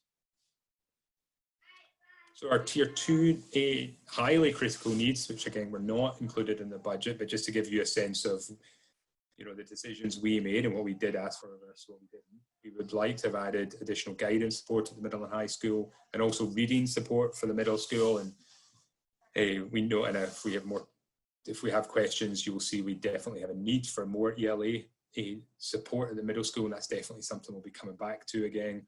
And we would have liked to have added a full FTE custodian at the middle high school, but it just wasn't possible the way the figures worked out. And then finally, the tier 3 critical needs. Again, this is still important things for the district, but it just wasn't possible to deliver this time. A computer science teacher, data management, social studies, and so on. Some much needed uptakes to textbooks. So that's kind of, you know, I realize I've gone very quickly through this, and it's a tough way to deliver a presentation, but I hope that's been helpful, giving you a sense of the budget. A couple more slides. I just want to show you some sort of historical context. This is now a 3.1% increase, which is really just around, this is kind of where we've been, if a little lower than where we've been over the last 7-8 years. Special education in a lot of districts, and sometimes in the past, special education has driven the budget, but that's not the case here in Cohasset this year. We're really kind of, you know, we've seen a big jump back from 2019 to 2020, but that seems to have leveled off, hopefully. And actually, you know, just to point this out, you know, you see this seems to happen in special education. You have every few years, you have a big jump, and then it kind of levels off again. So you can see that big jump back in 17 as well. And then just where we are in state context. So I think, and this is this slide that I liked before from the state. This is the 2018 expenditure per in-district pupil. So again, you have a blue line for every district in the state, and the amount they're spending per pupil is on the horizontal, the vertical axis. Again, the black line is the state average, and the orange line is Cohasset. So you can see those high scores that are being delivered for very close, you know, way above the average for very close to the actual average in expenditure, very close to the average for the state. Alongside that, however, we do pay, and the chart on the right-hand side is the average teacher salary in 2018. And you can see that there we're much higher than the state average. I mean, it's kind of a low increase, you know, the gradient there is quite low, but you can see this. So we are paying our teachers in the high end of the scale, where overall our expenditures near the average. That was just a little context, and obviously we continue, and we've talked about this with this committee before, and our facility needs continue to be significant, and we're pursuing those through the capital process. Obviously that has also been impacted by coronavirus, but we'll continue to work with the capital planning process and the school committee and all the committees and tackling the needs of the buildings. And I know the school committee has approved and proposed a reconstitution of the school building facilities committee, which I think will be a great asset and help to you know, deliver the long-term plan for the buildings. And that just leads me into my final slide, which is just their future budget concerns. So we deliver this budget to you, we present this budget to you today, but obviously we know there's a lot of things at the back of our minds. One is the impact of COVID-19, as the superintendent highlighted. We might be entering into a very different world in September, but that remains to be seen. And we are working on that, but until we get the detail from the state and the federal government, it's a little bit of an unknown. We have been discussing the introduction of free kindergarten at the moment. Cohasset is one of the few remaining districts that still charge for kindergarten in the state, not in this area because they tend to be concentrated in this area, but in the state we're one of the full day kindergarten. Full day kindergarten, yes. Thank you, Patrick. We do offer free a half-day kindergarten, but full kindergarten is we do charge a fee for. We are developing, or this district is will soon be developing a new 5-year strategic plan that will include, no doubt, develop more instructional coaches, continuing to support social emotional learning, reflecting those enrollment trends. We see the high school coming down and the lower grades coming up. Technology integration and the computer science curriculum all continue to be priorities for the district. And that's all I have.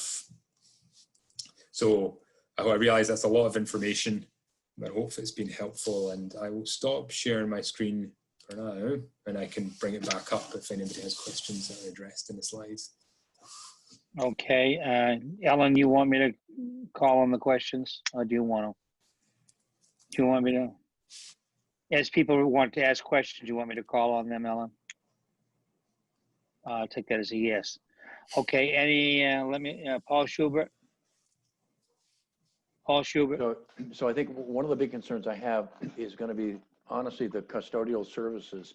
And because having to pretty much clean the schools with this outbreak, in between whatever it is, if there's a positive child or if there's just the need to be a much more in-depth cleaning as a routine, you're going to see the custodial services costs go up. The other big concern is kind of the 9C cuts that the governor may decide on executing at some point during the fiscal year, which occurred in 2009. When I was on the school committee, I think it was a 0.5% cut of state revenues going into the town, both at the Chapter 70 as well as the what the time was unrestricted grant to the town. So we had to modify the budget halfway through the year because of restrictions of state aid. That, I suspect, is in the pipeline. So that's just to keep aware of at this point. Thank you, Paul. Any other questions? Diane Kennedy? Thank you. One of the questions I had Diane was Kennedy? the timing would be, yeah, can you hear me? Go ahead. Yeah, you cut off for a second, but we Okay, can hear sorry. you now. Yeah. Okay, No thank you. I did have a question about, if there were going to be any state aid cuts, where in the year would that come in? And I guess the prudent thing is to proceed with this budget as best we can and then make adjustments going forward. Is that kind of the position of the school board, school department?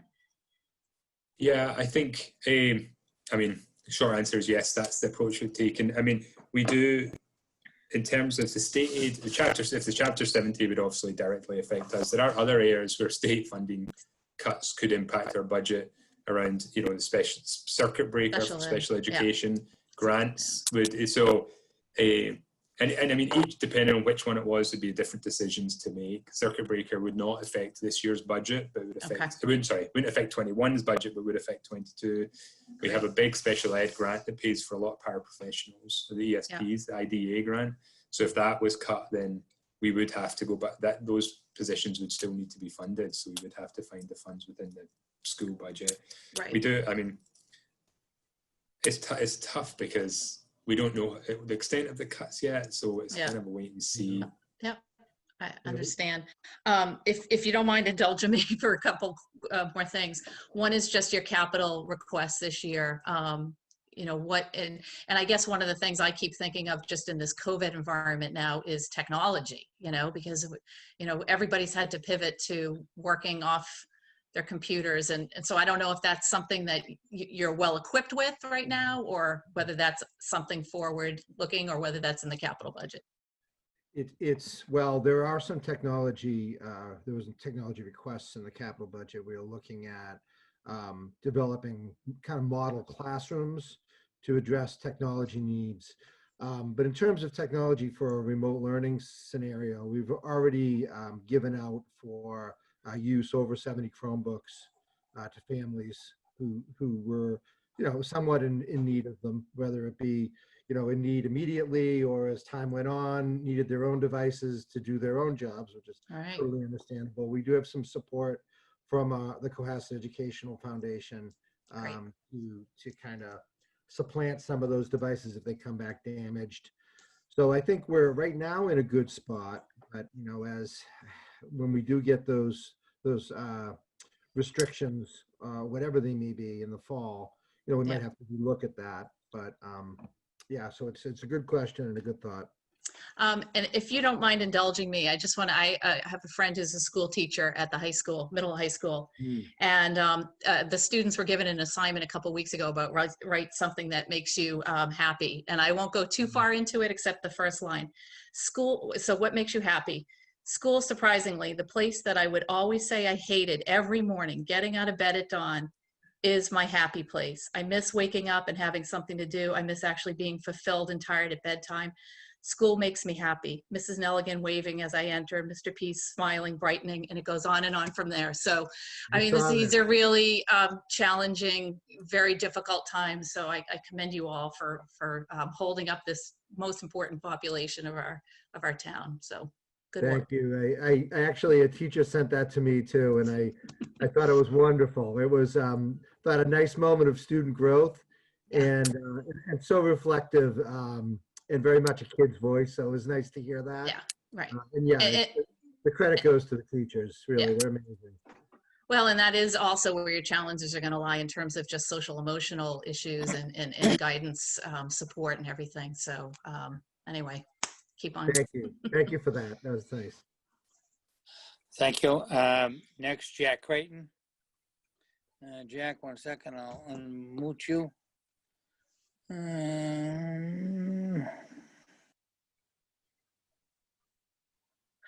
Jack Creighton, go ahead. Yeah, thank you, Kevin. I'm glad to see some other comments about strategically managing the budget going forward. The other thing, I mean, we're aware that the state revenue is down substantially, unlikely to recover quickly. Other towns are probably going to be higher up in the priority. The other thing is that in the income revenue coming from the town, there are a number of people in town. There's been tremendous losses of personal salaries, revenues, and those people who are on retirement incomes have seen their retirement portfolios decimated. Although they have recovered to some extent, there's a lot less income going around. So I would suspect that the schools should be prepared for some kind of pushback on the local revenue. And I would just suggest that we start planning some kind of strategic planning as how we're going to deal with that when we get not just state challenges to our school revenue, but local challenges. Thank you. Okay. Anybody want to comment on that? Okay. No comment on that. What I'll do is there's a question and answers. I'll take that. Anything else from the board right now before I go to public question and answers? Okay, I'll go to question and answer. This is from Corey Evans at 313 North Main Street. It is commendable that Cohasset schools can keep teachers paid above the state average while keeping costs per pupil at the average. Can you expand upon the reasons how this is possible? Are there specific areas that we can spend less than average? Someone want to take a crack at that from the school end? Yeah. So there's Michael, go ahead. Yeah. Sorry. Thank you. There's a couple of areas where we spend less than the state, including in instructional, equipment and materials, we tend to spend lower.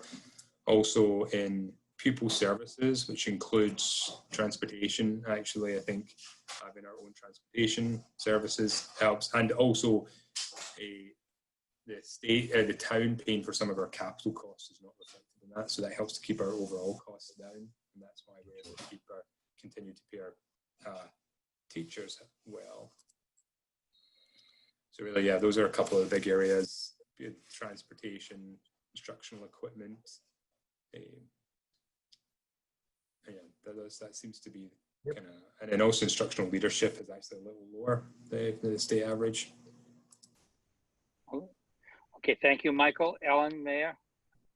Yeah, I'd just like to add on that and say, you know, across the Commonwealth, we have a variety of districts in all shapes and sizes, and we here in Cohasset benefit greatly from two exceptional organizations, the CEF and the PSO, who provide significant resources on an annual basis for grants that the teachers apply for, whether it's for additional instructional materials or items for project-based learning, or even for projects like the Learning Commons. So that also in a small district means a lot when you add it up on an per pupil average basis. And I just wanted to make sure that the community knows how much the CEF and the PSO contribute and how grateful we are, and how we can't really do a lot of the extraordinary things that we do, the extra things that we do, without their support.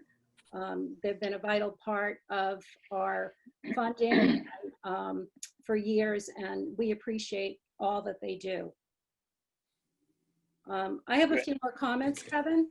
Yes, Ellen, go ahead. Okay, so I wanted to circle back to Dr. Schubert's comment about the custodians. And Michael mentioned quickly about our 0.5 custodian. And I just wanted to elaborate that in December of 2018, we received a report from the District Resource Group, and they had findings and conclusions. They did a complete analysis and study of our buildings. And we have 365,000 square feet in our 3 school campuses of buildings. And we have 10, at the time we had 10.1 custodians. And in one of Michael's slides, it averages out to a little over 36,000 square feet per custodian to be responsible for. The guidelines and recommendations of the industry to achieve a level 3 standard of cleanliness, which, believe it or not, calls it casual inattention, is 25 to 35,000 square feet. So the recommendation was 3.5 additional custodians to our staff, and we're able to support 0.5 based on the budget. And I just wanted to highlight that because every year we talk about adding custodians, and because we have so many other needs, you know, in the classroom for instruction, it tends to fall. But I do concur with Dr. Schubert that the if we resume school the way we know it, even with some social distancing, and something happens, we will need to accelerate and change how we clean our buildings and how often we clean our buildings. So I do think that's a very important point of safety. I also, on one of Michael's slides, he talked about resurrecting the school facility committee.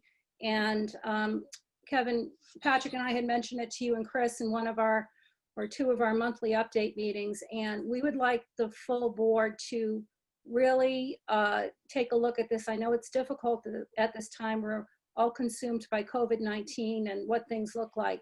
But this is a very long process to start and to see to fruition. And we would like to meet again with the Board of Selectmen to talk about this. The bylaw, which is 30-56, allows for a school building facility committee with 9 members, 3 to be appointed by the Board of Selectmen, 3 by the school committee, and 3 by the town moderator.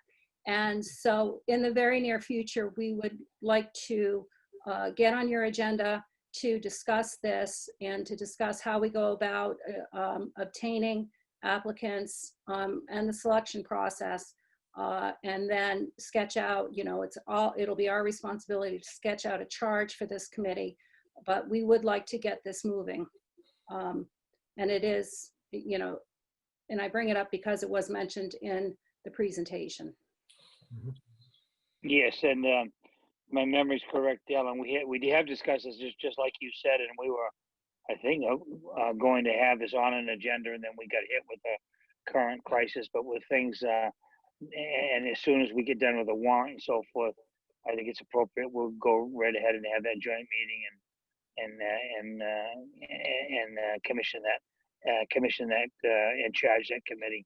So thank you for bringing it up. Right, thank you. And we'll be glad to do that. Yeah. Mr. McCarthy, this is Craig McClellan. May I ask a question? Craig, who? Wait a second. Oh, Craig, you're a school member, right?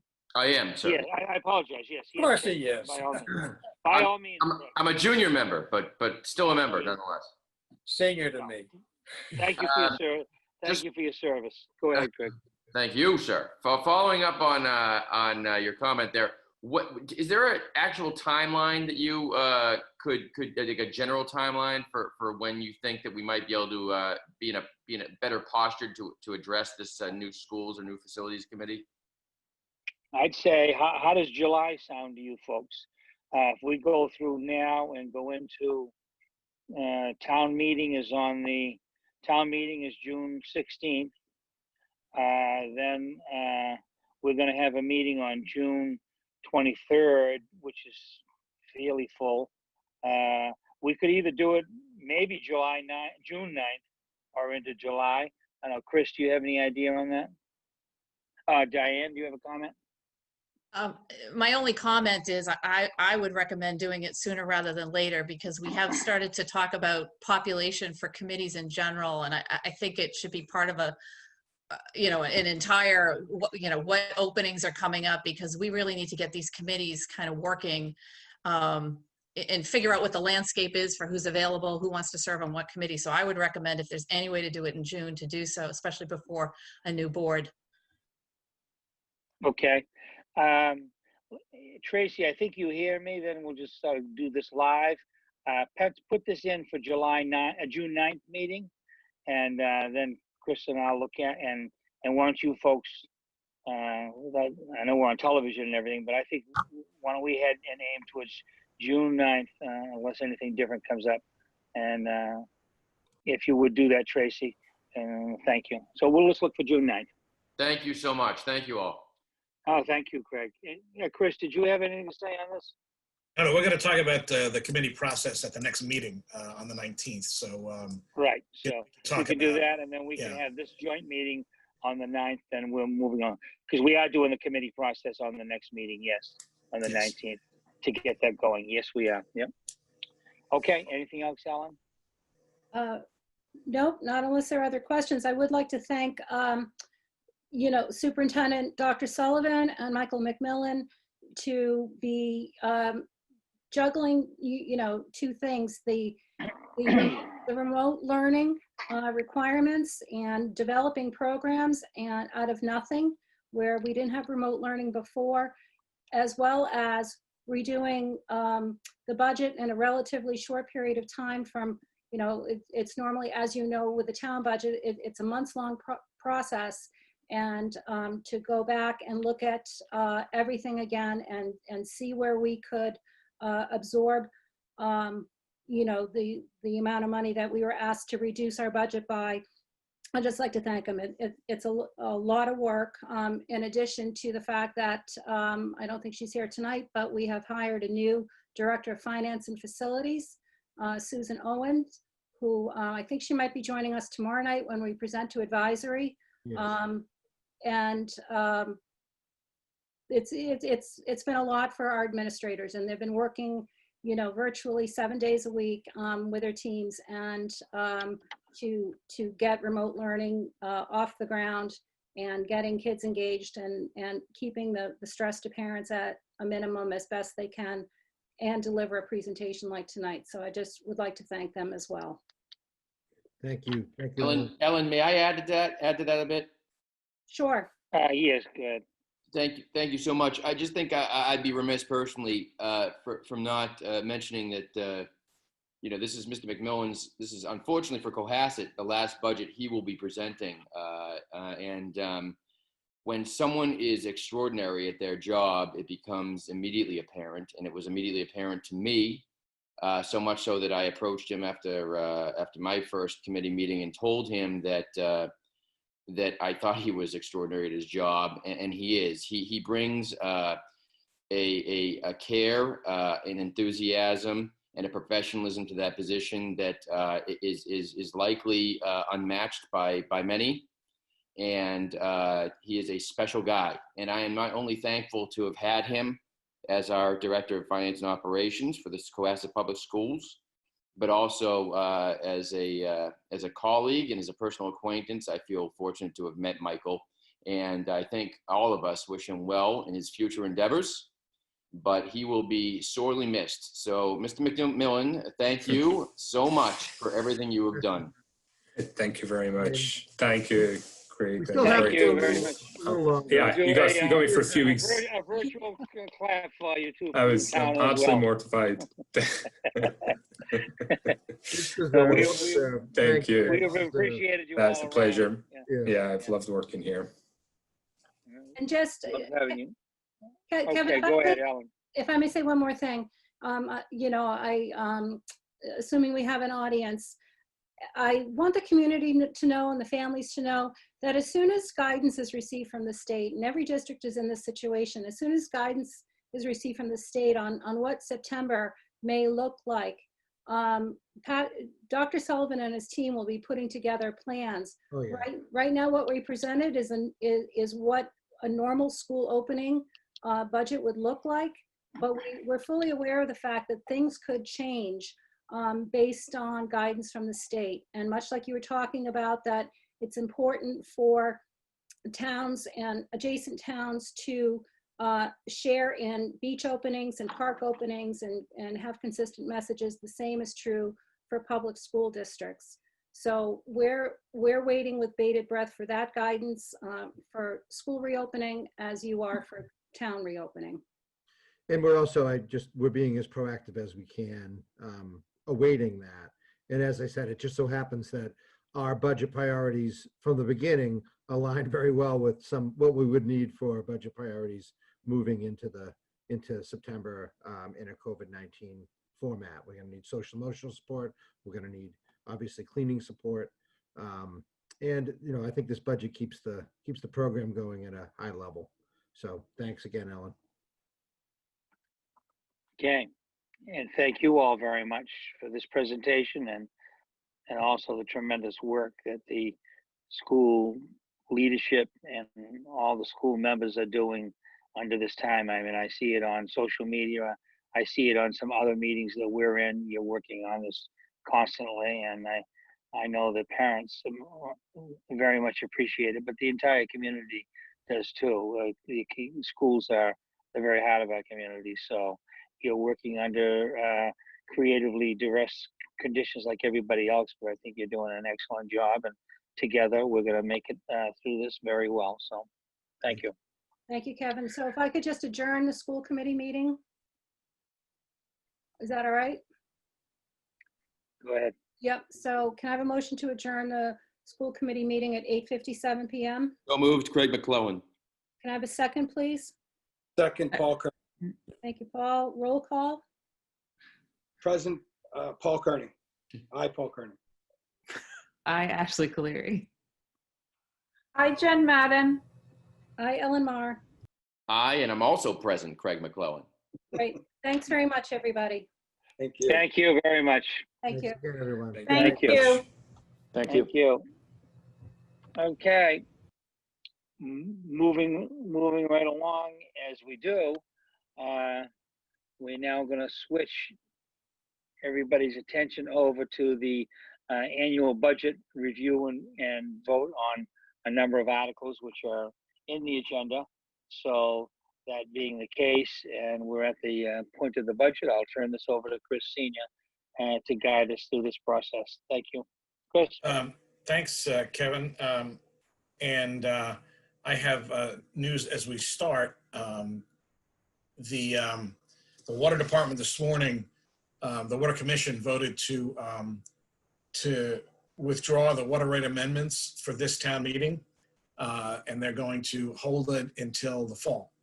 So they did have a good conversation. This isn't really about the merits of it. It's about the timing, and it's about the town meeting we're trying to pull together here. It's going to be very hard to have a traditional debate, and there's no question that this article would probably have engendered some very substantive discussion, just so people can get their questions answered. So they voted this morning to remove it. So Article 3 is now no longer on the warrant. So that starts us off tonight. So everything's going to move up by 1. So I will refer to the articles as we go forward now by their names, so we all know. So does everyone have their warrant up? I can put it up on the screen, Kevin. Would you like me to share it on the screen too? Okay. Let me do that. Hold on. Oh, all right. It's also in everybody's package. Yeah, it is in the pack. Can everyone see the warrant that I've put up on the screen? Okay. Yeah, I can see it. Yep, I can see it. I'm racing through it. So can you zoom in a little bit? Yeah, sure.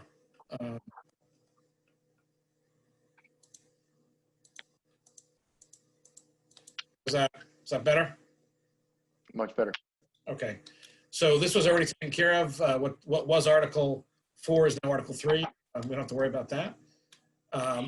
The operating budget presentation from the school committee last Thursday, the advisory committee voted to recommend the town budget and the changes that we went forward. So last week, Don Pyan and I took the recommendations, which we again noted was for conversation purposes. The board had not endorsed them. The proposed changes to the budget, we discussed them at length, and the committee voted unanimously to support both the changes and the overall town presented and unified budget. So that vote was taken last week. So next week, tomorrow night, the advisory will hear the school budget, and then we'll have the unified recommendation for all of you for next Tuesday. There are still no unpaid bills, so I'm hoping that next week the vote from all of you will be to recommend indefinite postponement of this article. And that brings us to supplemental appropriations. And I know I have Don on the call, so Don, if you would speak to these, that would be great. Sure. So supplemental appropriation, the first one, the transfer to Cohasset 143 TV.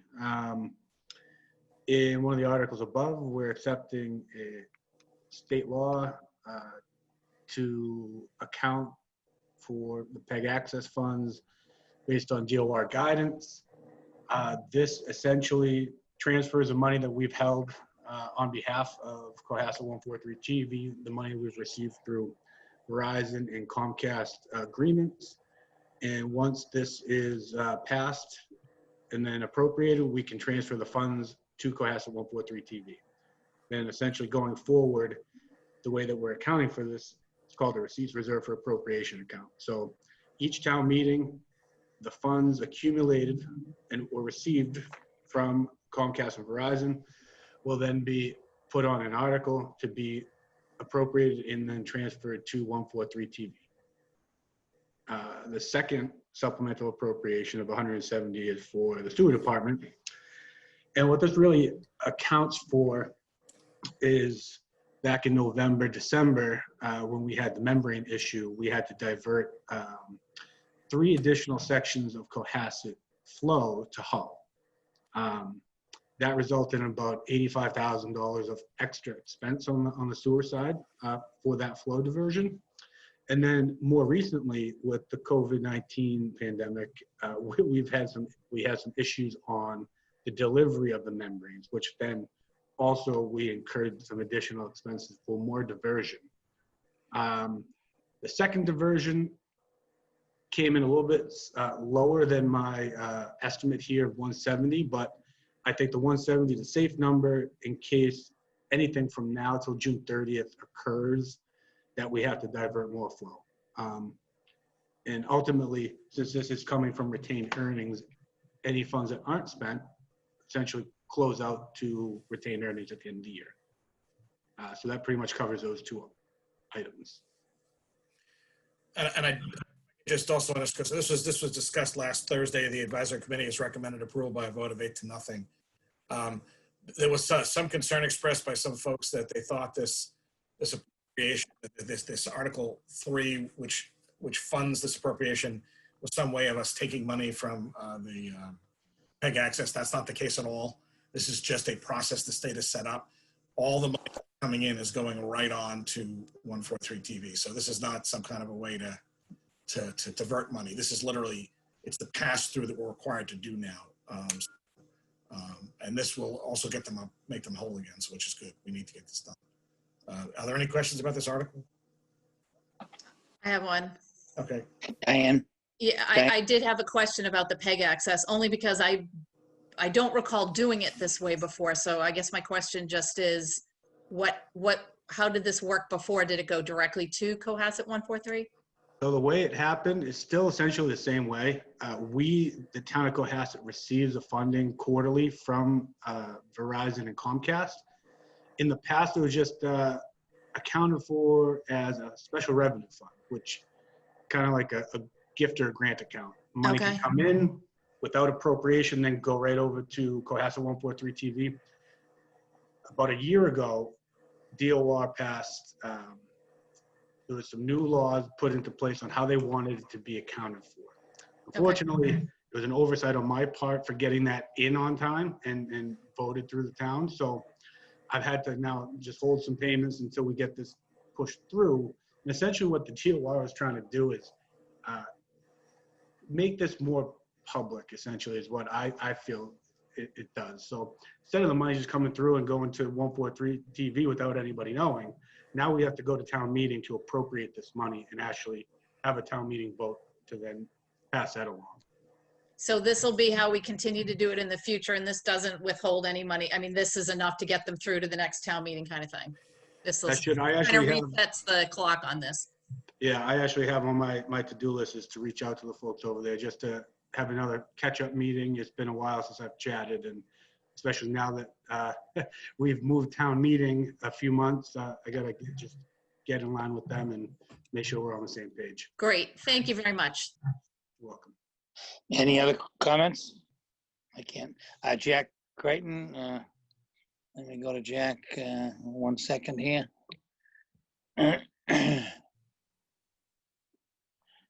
Go ahead, Jack. Okay, thanks, Kevin. I think the question on this always was whether in the process of the audit, what would hope to be an automatic transfer from the Verizon to 143, whether it would get slowed down or perhaps subject to some political influence and whatever. And my understanding is that is not the case. And I'd like just some clarification that going forward, this is going to be an automatic transfer, because that money is to go to 143. Can somebody clarify that? So it is not an automatic transfer. We are still essentially the custodian of that money. It comes to us. We don't take a cut. There's nothing. We literally get their funds, and then now, based on how we're going to have to go through it, appropriate each town meeting, whatever amount we've collected to date, then gets transferred over to 143 TV. So unfortunately, the way the DOR wants us to do it now, we can't just get the money and then turn it right over. But there's no political ties to it. There's not, I mean, whatever we get from Verizon and Comcast will be going to 143 TV. But somebody could interfere in the town meeting process and say, no, we don't want to do that. I don't like 143. Is that theoretically possible? Sure. Okay. Paul Schubert. So the Massachusetts Municipal Modernization Act, when that went through, one of the things they found was that the cable access ran similar to like a revolving account for all practical purposes, and a modification of that came out later to set up this as a mechanism to pass it, it's a pass-through, but it's a mechanism to do it through town meeting Right. so that it's public. So this was an additional modification after the Massachusetts Modernization Act went through, and they had to tweak some of the newer things that were out there, like cable access TV that has monies coming into the town. But yes, you can stop anything at town meeting. Yeah, I was aware of that. I mean, Town Council Dorenzis gave a very, very, I thought, scholarly explanation of that. I just think that my only purpose of bringing it up is so it's very clear to everybody that there is a potential thing at town meeting to stop this money, that it's no longer automatic. But I agree with you, Paul. And Paul Dorenzis did a good job explaining that. Even if that did happen, Dawn, the town wouldn't, what would happen to the money then? Say, I mean, I wouldn't foresee it, but since it's a possibility, what if the town meeting decided not to appropriate some of the money? What then would happen to that amount of money? I would say that we'd have to have a strong case and explain to them how important 143 TV is to the town of Cohasset and how the funding is actually utilized by them to provide all the cable But if, access to. I know, but things do occur. So if a hard stand was taken and that money wasn't appropriated, where would the money go? It would stay in that account. It's nothing we can avoid, no matter how. We have to go through town meeting, no matter how we set this thing up. So it's a chance we have to take. But is my understanding correct? I think that even if that did occur, the money would essentially be frozen. It would. Right. We wouldn't have access to spend it. That's the town wouldn't take the money in, is what I guess, and I think Jack is too. It would just have to, I'm going to get to you, Paul. It would just have to sit there until the town either gave it to 143 or just kept sitting it there. I mean, I think that's part of the concern, particularly when you're talking about a media outlet that, may say or cover things, and we don't want to, that could become quite a dispute, actually. So, I think that's an interesting point. Paul Schubert? So the way it's written, that the monies cannot be used for anything else except for cable access, TV, and for public communication. So the monies would not be able to be dispersed with any other method. It would sit in a fund and not be able to be spent. Correct. Okay.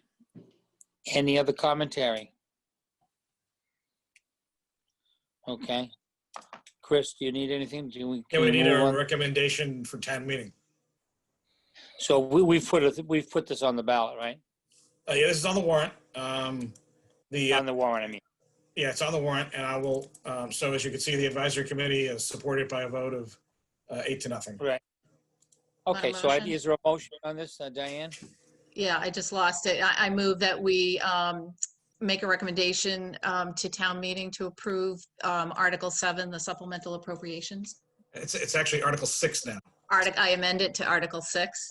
Thank you. Second. You got it off the screen before I could. Sorry. That's all right. I'm going to bring my own up. Second. Is there a second? Okay, roll call vote.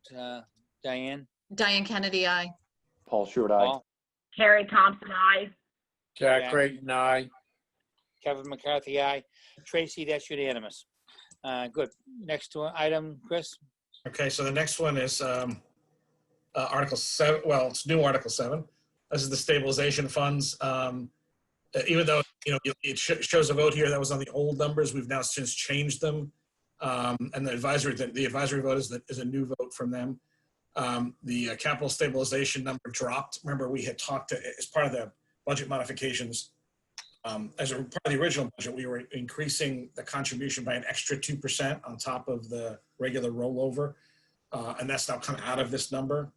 The other thing that's come out of this is the 50,000 contribution to the general stabilization. We're not taking anything out of general stabilization. We're just not recommending the 50,000 go into it in this cycle. And then the OPEB trust fund is still being funded at the 150 plus the 3% accelerator that's built into the policy.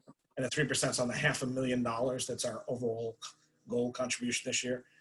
So that 150 plus 15, 165 will come out of free cash as opposed to coming out of the general operating revenue. So that's what these numbers are now. Any questions or dialogue on this? I can't see the whole board. Any questions, Rennie? Paul Schubert? So the advisory committee voted 8-0? Yes. Okay. Any dialogue, any questions on this further? Okay, we ready for a motion on this, Chris? Anybody Yes. want to make a motion? I'll make a motion that we recommend to town meeting floor, Article 7, stabilization and other special funds. Is there? And Carrie seconds it. Okay, any further dialogue, questions, comments?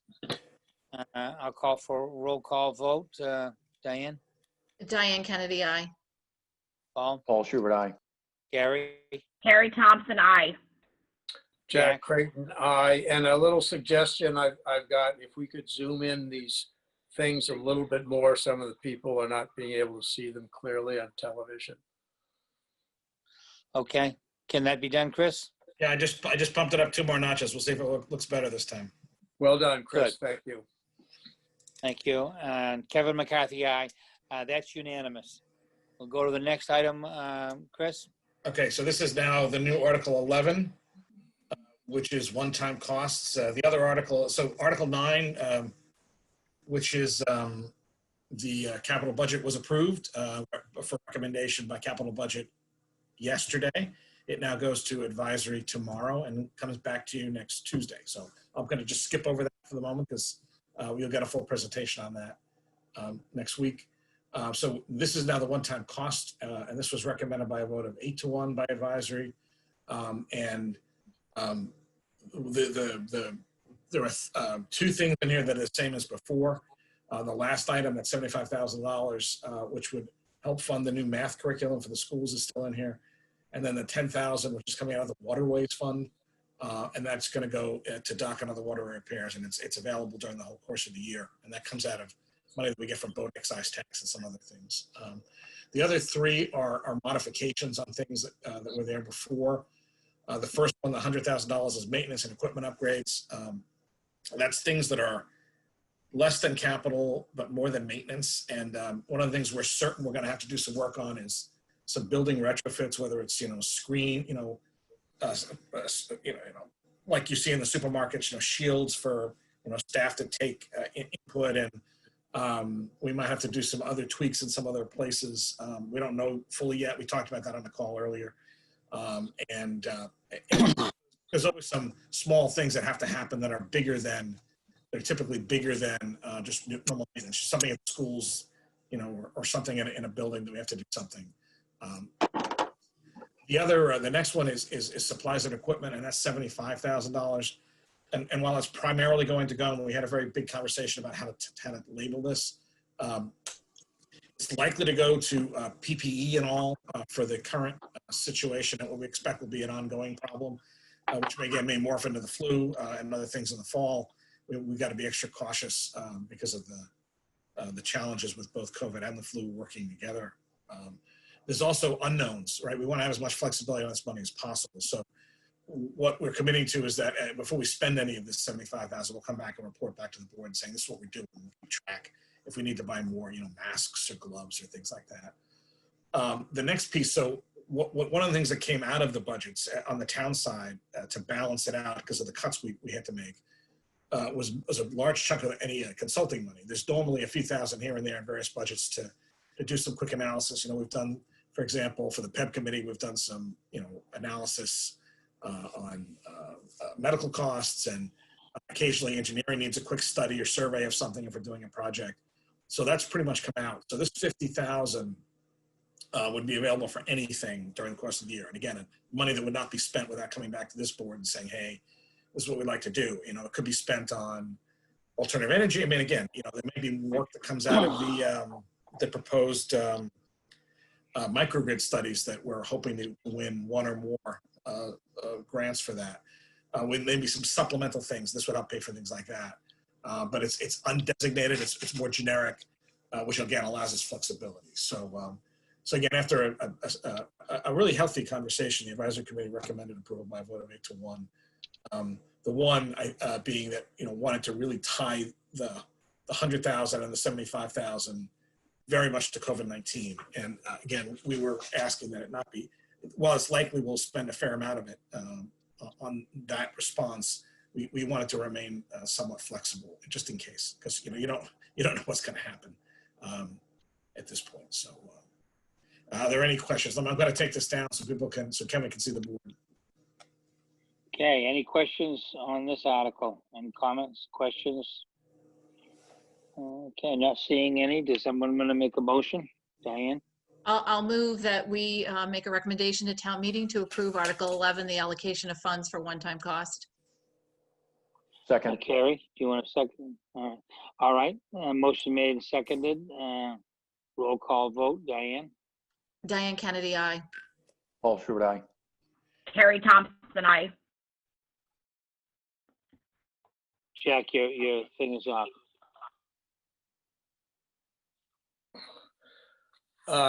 Jack Creighton, aye. Kevin McCarthy, aye. Tracy, that's unanimous. Thank you all on that. Let's go to the next article, Chris. Okay, the next article is former prisoners of war or spouses tax exemption. Let me put this up on the screen. Hold on. This was recommended by the Board of Assessors. What it does, it allows, one ahead here, sorry, we gotta go back to 14. This is an additional tax exemption that the assessors is recommending that has to do with Gold Star families. And it changes, it opens up some new opportunities for veterans exemptions. It limits the amount of time you have to have been in a town to be able to collect and all. The Board of Assessors did give it a review, and they're recommending that it be added to the exemptions that we already provide in Cohasset. As you can see here, it allows, it changes the cost of living, it changes the residency from 5 years to 2, and it extends the Gold Star spouse exemptions, not just to spouses, but to parents and to legal guardians as well. So, which comes in line with some other veterans exemptions that already exist. The advisory committee recommended a support of this by a vote of 9-0. This is Article 14. Okay, so if I could see the participants, any questions, comments? Anybody want to make a motion? Carrie? Motion to recommend for meeting Article 14, Veterans Tax Benefits and Exemptions. Is there a second? Second.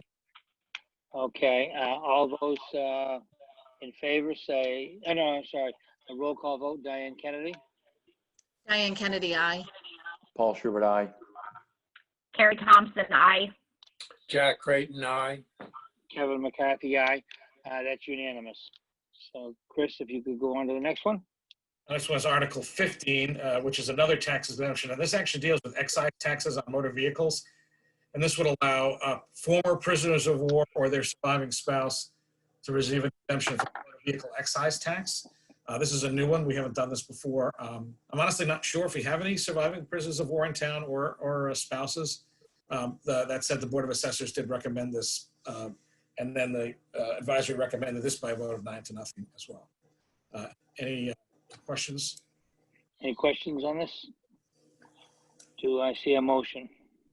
I make a motion Paul? to recommend to town meeting floor Article 15, former prisoners of war or spouses tax exemption. Second. Seconded. Roll call vote, please. Diane? Diane Kennedy, aye. Paul Schubert, aye. Carrie Thompson, aye. Jack Creighton, aye. Kevin McCarthy, aye. Okay, that's unanimous. Tracy? Chris, the next one, please. The next one is Article 18, which would change the name of the Cohasset Board of Health to the Cohasset Board of Public Health. And this was all vetted through Council Durensis, and these changes are his crafting. So again, the rationale for this is that the state is actually called the State Department of Public Health, and some cities actually have departments of public health. For some reason, towns are boards of health. And I believe that Chairman Robin Lawrence's position was, well, we deal with public health too at the town level. It's not health generally, it's public health. So this is the proposal to change that name of the board to the Cohasset Board of Public Health. And this was recommended by the Board of Health unanimously. You don't have the vote in there though.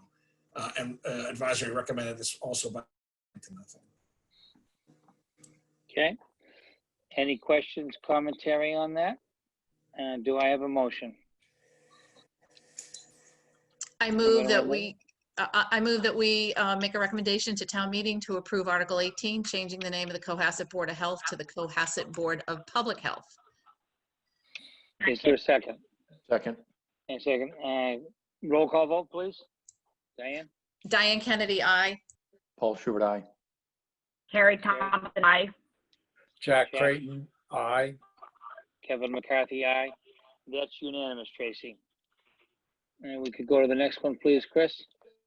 This is the big controversial. This is changing the name of the Cohasset Board of Selectmen to the Cohasset Select Board. This is going to require an act of the legislature. So what this is actually a home rule petition.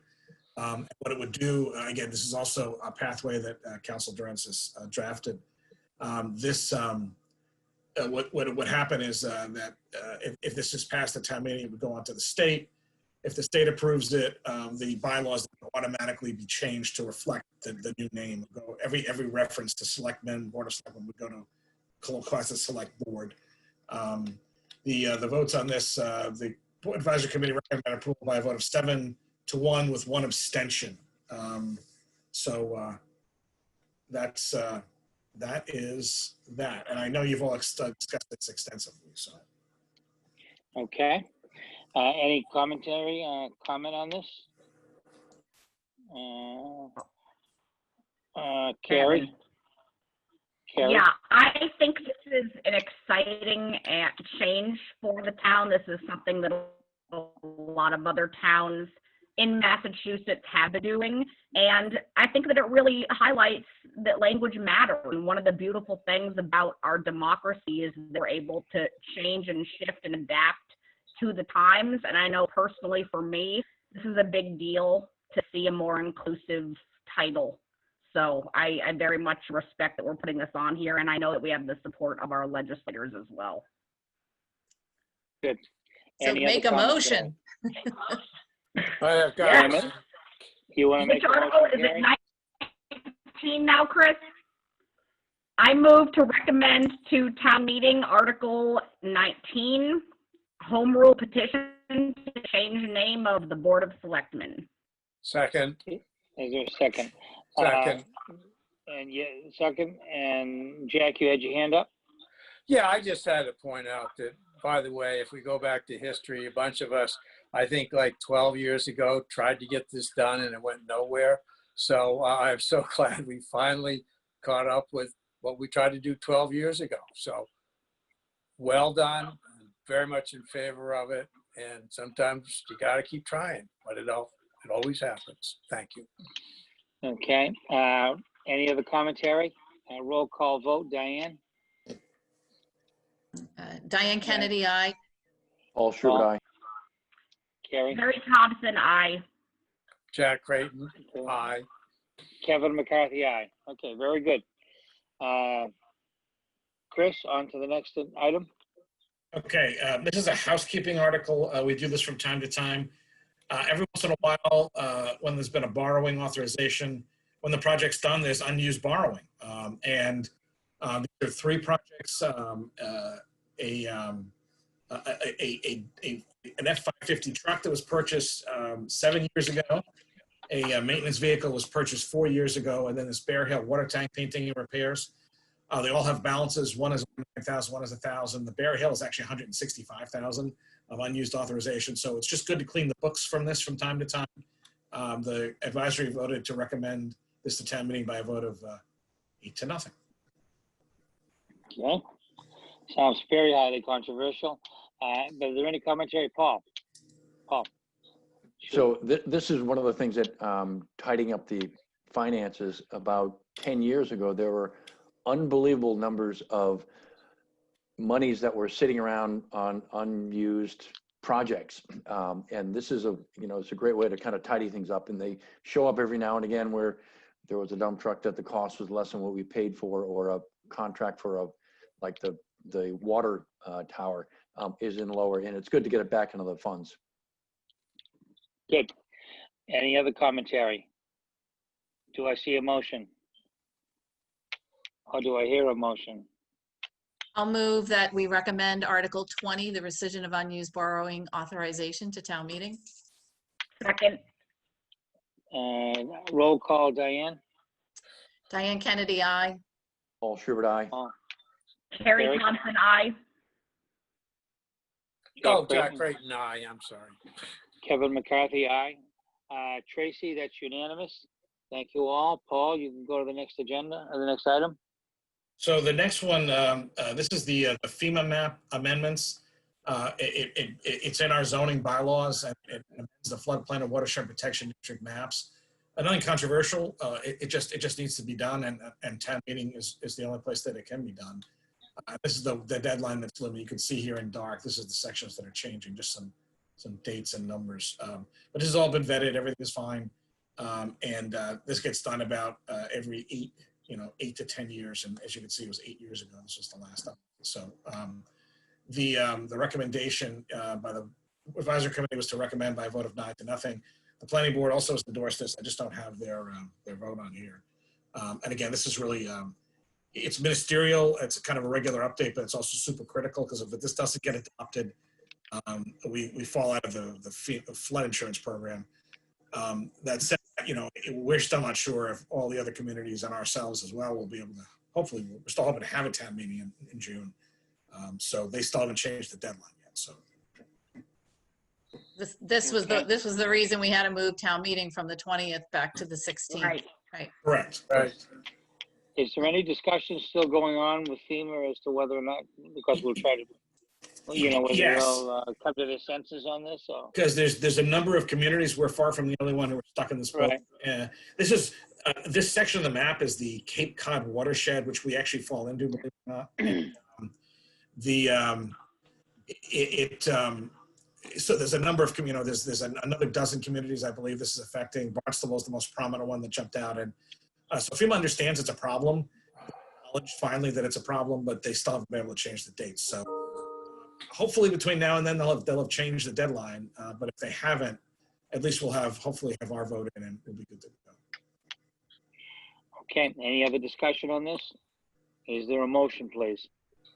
I move to bring to town meeting Article 22, zoning bylaw amendment for floodplain and watershed protection district. Second. Second, roll call vote, Diane? Diane Kennedy, aye. Paul Schubert, aye. Carrie Thompson, aye. Jack Creighton, aye. Kevin McCarthy, aye. That's unanimous. Tracy, if you could go to the next one, please, Chris. Okay, and this is a quick turnaround. You just voted on this last week to put it on the warrant. So advisory heard this last Thursday. This is the transfer 808 Jerusalem Road to the Affordable Housing Trust. This was also recommended for approval by a vote of 9-0 by the advisory committee.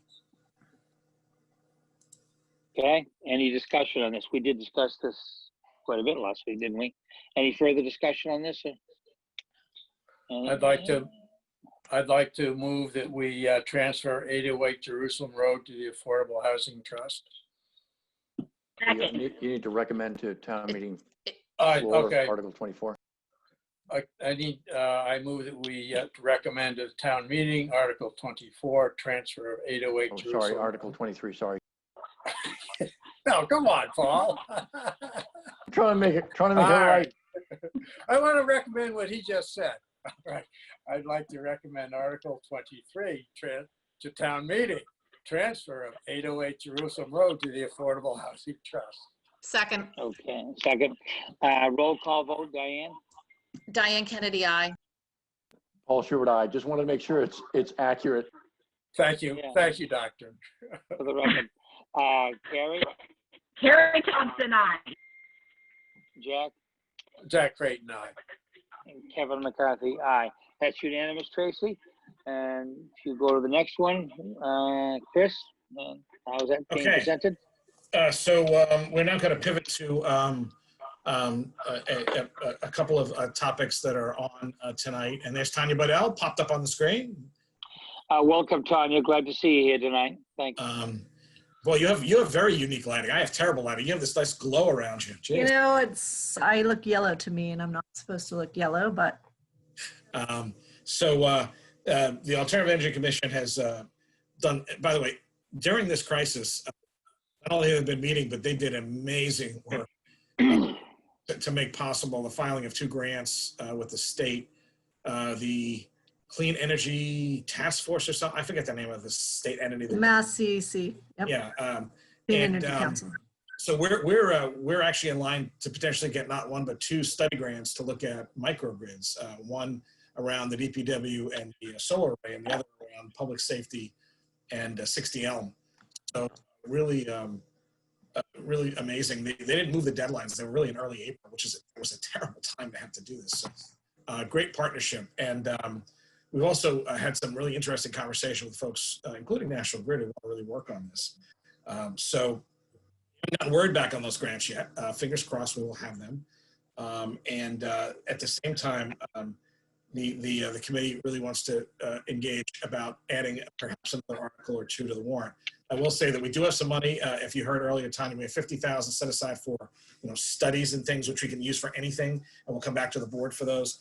Because of the budget situation right now, we've kind of tightened a little bit, but there is funding, and if another opportunity presented itself and we needed to do something to follow up, the money would be there. So, but I know you want to talk about leasing as well. Great. Thank you. Yes. So the Alternative Energy Committee is going to meet tomorrow. We've made great progress in looking at a conceptual plan for microgrids as a means of being able to help our reliability and resiliency. Just a couple of facts that tell us we're not imagining things about how bad our reliability is. The national average for outage duration is 1.5 hours in 2018, and ours was 25 hours. So the 2 of the 4 worst lines that National Grid has of the 162 lines are ours. So we have obviously problems. There's 2 ways to address this from a microgrid perspective. You need to start with solar and storage, and there's lots of incentives that are available to be able to help municipalities fund these investments. Part of the problem is the window's closing. And so that's why we come to you in the midst of this pandemic to ask you to consider and give us guidance on whether you would like us to propose a warrant article that would ask the town to give us permission to lease some town sites to look at solar or storage. There's 2 ways to do this. One is to study the sites first and then come to the town. We're pursuing that. As Chris said, we've pursued a couple of study grants to effectuate that. The second approach, and this is the feedback we're getting from consultants we've talked to, is don't spend the money on the consultants unless you can get funding for it. Get the permission, put it out to bid, and let the developers tell you if you have a good site or don't have a good site, and let the developers do the work. So the lease, we would like to have the town look at leasing or giving us permission to lease the school roofs. The town gave permission for the middle school, high school roof back in 2011. At that time, we did not move forward with Deer Hill and Osgood. We would like to move forward with all 3 schools. We understand the roofs are old, but they've keep extending their life. And we can put out an RFP that would allow us to take the solar energy array off at one point. The other is the police and fire station. This is one of the first sites we're looking at in the microgrid phased in plan or conceptual framework. Chief Sylvia is very supportive of this. He's on as a potential backup to a fossil fuel resource. There's the police and fire both have southern facing roofs. Again, they're aged, but there are opportunities to be able to take advantage of windows of opportunity with respect to federal incentives, state incentives, other programs, if we had the town permission to proceed. So the request would be to consider, as we asked you in March, to look at some of these town building sites, ask the town for permission to lease for purposes of solar and storage. Could make those subject to the Board of Selectmen approval of any ultimate bid. This would give us permission to put out a Chapter 30B solicitation to be able to get a response from developers who'd be able to provide the consulting services and assessment of these sites for us. Okay, you want questions? Questions, So comments? as sort of a protection here, I think for the town, ultimately, the Board of Selectmen will have a final shot as to whether or not they want to do this or not. Because the first things that were going through my mind, well, the school, and what do they think of that, and what's the status of the police and fire building. But I'm a little bit more ameliorated by the fact that at the end of the day, and you understand it, everybody understands it, this would have to come back to the Board of Selectmen, and they're going to make the best decision that they need to for the town. So that makes me feel a little bit better about this. Also, it seems to me this most definitely is the future. We're going to have to get into this one way or the other. We're in bad shape in this town. At very worst that could occur is that we'll learn an awful lot going through this process. You will be working with developers. We'll be learning more about solar and so forth. And then ultimately the project may or may not be approved by the Board of Selectmen. But just the exercise itself sounds to me like it's a river of water that we should be getting into and learning to swim in, because this has been one of our #1 goals. But aside from Selectmen goals, this is one of the very #1 concerns of citizens in the town. When we did, and I was part of that resiliency study where the state came in and helped us with it, I think power outages, in fact, and power independency and resiliency is the #1 issue and that concerns citizens. So I'm somewhat attracted by what you're saying, because in the end of the day, we could learn a lot, and there's not going to be any risk of any decisions that we make tonight on this or whenever we make a decision, is ultimately a full package has to be presented to a Board of Selectmen, and then they'll make a final decision then. If I got all that kind of right, does that make sense? That's exactly right. There's also a timing issue. Again, in the midst of this pandemic, I'm not sure you go after those grants given the time frame or come to you with this, but the federal tax credit starts to ratchet down at the end of this year and expires by 2022. The state has just opened up a new program called Smart 2.0, which has additional funding for solar. So getting pre-approval of the town to go out to solicit this information and obtain bids with the Board of Selectmen as the backstop, Kevin, as you've said, that gives flexibility for us to be able to take advantage of some of these incentives. And frankly, if the town doesn't move forward to take advantage of those incentives, we'll be paying for the towns that do. Okay. Any commentary, Diane Kennedy? Yeah, as somebody that is desperately trying to save my professional career, like a lot of people in town, I've lost electricity twice already in the last 5 or 6 weeks. So, and I've always been in favor of exploring this. My only question is just in the timing, like what happened between March, and I apologize that I haven't paid as much attention, but you know, typically we've closed our warrant by now, and I just worry about, you know, what happened. You know, we're going to have to draft an article. This is somewhat complicated. It's going to have to go to advisory. And I just want to make sure the timing's right. I completely understand and support the urgency. It makes me a little nervous that it's May 12th. We're going to button up the warrant next week, and we haven't seen language on this. So anybody that could give, Sure. kind of fill in the blanks between, you know, the recognition of the need and tonight, that would be very helpful. Yep. So go ahead, Chris. No, I say the challenge has been, you know, that what happened in March is that we went into this crisis right on March 1. And so our resources have really been pivoted to this. We did pull off the microgrid applications, which, by the way, I wasn't sure we were going to be able to do. You know, Tanya and her team did a really amazing work pulling that together. So my only caveat, and again, I'm a big supporter of this. I spoke on this, you know, a couple of months ago at Tanya's requests at an industry. My only caveat to this is that, we only have so much bandwidth right now in town, and so much of it is being, pulled into things that we didn't think we were going to be dealing with. I mean, the JJ's thing, I was on a call today on that. I was on a call on the beach. I mean, we're having people pulled in everywhere. Michelle, who does all the work on this, has been, hunting down, the procedure masks and N95s. So I just don't want to be, and again, I most certainly want to pursue all that we can. I just don't want to, I don't want to give a false expectation that this could be the number one thing we do, because it can't. We have to make the town function today, and we most certainly make this a top priority, but it can't be. I just want to caveat that with that. Sure. Diane, in March, we did mention this.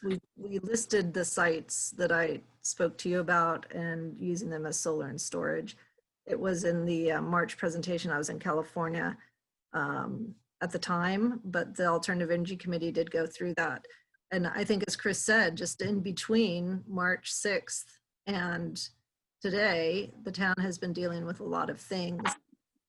We, in the meantime, the Alternative Energy Committee has been moving forward with the grants and obtaining information. At one point, we thought we would come to you with a scope of work to hire a consultant, partially funded by another grant. And ultimately, the feedback we were getting is just put it out to bid and get the information and let the developers do the work. And that way you don't have to come out with the money to do the studies. We do have some studies we're looking at in a broader context, but for purposes of this, committee is speaking about this tomorrow. We obviously would have wanted to socialize it a bit better. Given the time frame, it is where it is, and I completely understand your concern. But we're looking at deadlines in December. Frankly, could be too late. And just from a technical point of view, I mean, we would have to have council draft an article like as he's listening. I see his name over in the participants. But I mean, that's it's just that's the only thing that makes me nervous about this. Like, can we actually make this happen? And well, it seemed to me, if we're looking at an article to be drafted, it'll either get drafted or it won't. I mean, if who would be doing this, Terensis, Chris? Yeah, I think, Tanya, we did have, this was, as you said, this was on a warrant. This was before I was even here. Mm-hmm. So I don't think the article itself is so complicated. It's the motion that's complicated, actually. And it's the process, because I believe special counsel actually did this because it was a very niche thing, leasing. No, Jack, I'm just telling you what happened before I got here. Okay. It doesn't matter what council does this. I mean, if Paul could do it, that's awesome. All I'm saying is that we could probably pull the article from 7 or 8 years ago and give it to, and Paul can dust it up and polish it up, and we can put that on the warrant, and then we can work on a motion over the next couple of weeks. So I mean, if the board says go forth and make this happen, well, I think if we wanted to do it, that doesn't sound impossible to me when I'm hearing. 1 second here, Jack Creighton, you want to be heard? Yeah. Jack? What I'm trying to figure out, and I've been following this for a while, is the problem is that we lose power because we have antiquated power lines in town. It seems to me we have trees, limbs that haven't been cleared.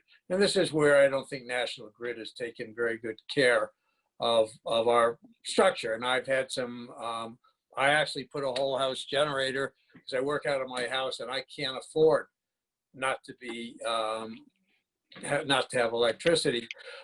But I do think that the town should get this, but I'm not seeing the connect between getting National Grid to provide us with proper service, which I think needs to be done, and necessarily putting up, what appears to be a solar power station in 1, 2, 3, 4, 5. And I guess, Tanya, that's where I'm looking at the disconnect. It's like, yes, we have bad lines, but do we have to put in a solar thing? And I'm not sure how it connects. Sure. So we've done an extensive analysis of this. We've got a 45-page slide deck. If you'd like to come to our Alternative Energy Committee tomorrow, we're going to walk through it. And we've gotten the National Grid data. We've looked at the outages. We're at the end of the line. One of our lines, our main line, runs through Wampatuck Park, and that is a line that tends to go out. Yes, lines inside the town also go out, but every year The lines coming through Wampatuck Park go down, they go through Hanover. We are far off the grid and we're at the end of the line, and Hull and Hingham cannot help us. So that is part of why we have a problem. Now, it's not about just reliability. The solar, if we move to get the incentives that are opening and will be closing probably by the end of the year, could save us $36,000 to $50,000 a year in our electricity costs. And so it is a cost saving, just as we just passed $150,000 in savings from our landfill solar site. We could have an ongoing set of savings. Given where the economy is going, I think that would be good dollar value with not a single dollar up front on solar, because the developer would fund it, take advantage of those tax credits that we cannot take advantage of, and give us the savings in return. So when we have a storm and that line is down, I'm not sure how a solar system, which relies upon sunlight, is going to give us the power that we need. Right. So again, there's a whole microgrid conceptual plan that the microgrid subcommittee has been developing in response to the Board of Selectmen's request to pursue a plan for reliability and resiliency. The solar is a building block. For example, one of the sites we're looking at is the police and fire department. Combined with a solar and storage facility, they could have power around the clock. In addition, there would be savings that could allow that storage facility to pay for itself within 3 to 5 years. And the storage is batteries. I'm sorry? Yes. Storage. All right. Well, why don't you just say batteries? You know. Okay. Combination of battery and solar is one of the things that we're looking at. That's a little mini microgrid. When you have enough of those microgrids, we can get to the point where we can possibly connect them and optimize them across the town. And then eventually the fourth step, and again, I didn't want to get into the whole presentation on microgrids, come tomorrow to our alternative energy committee meeting. But the fourth step would be isolating the entire town, a muni grid, if you would, that would be able to service the entire town or make sure the entire town had power, whether it was self-generated or supplied through a combination of assets. That is down the line. We're working with National Grid. They're not there yet, but it's coming. And so the solar is a piece of this that gives us upfront cost savings on our electricity bill and sets the foundation for the grant money that is looking to provide storage and solar as a cleaner alternative, a more resilient alternative to fossil fuels. So the resilient is to provide certain town town buildings, police, fire, et cetera, and so on. So they will have like a power plant that provides battery backup power. And I don't know whether you, natural gas generator or perhaps, or whatever.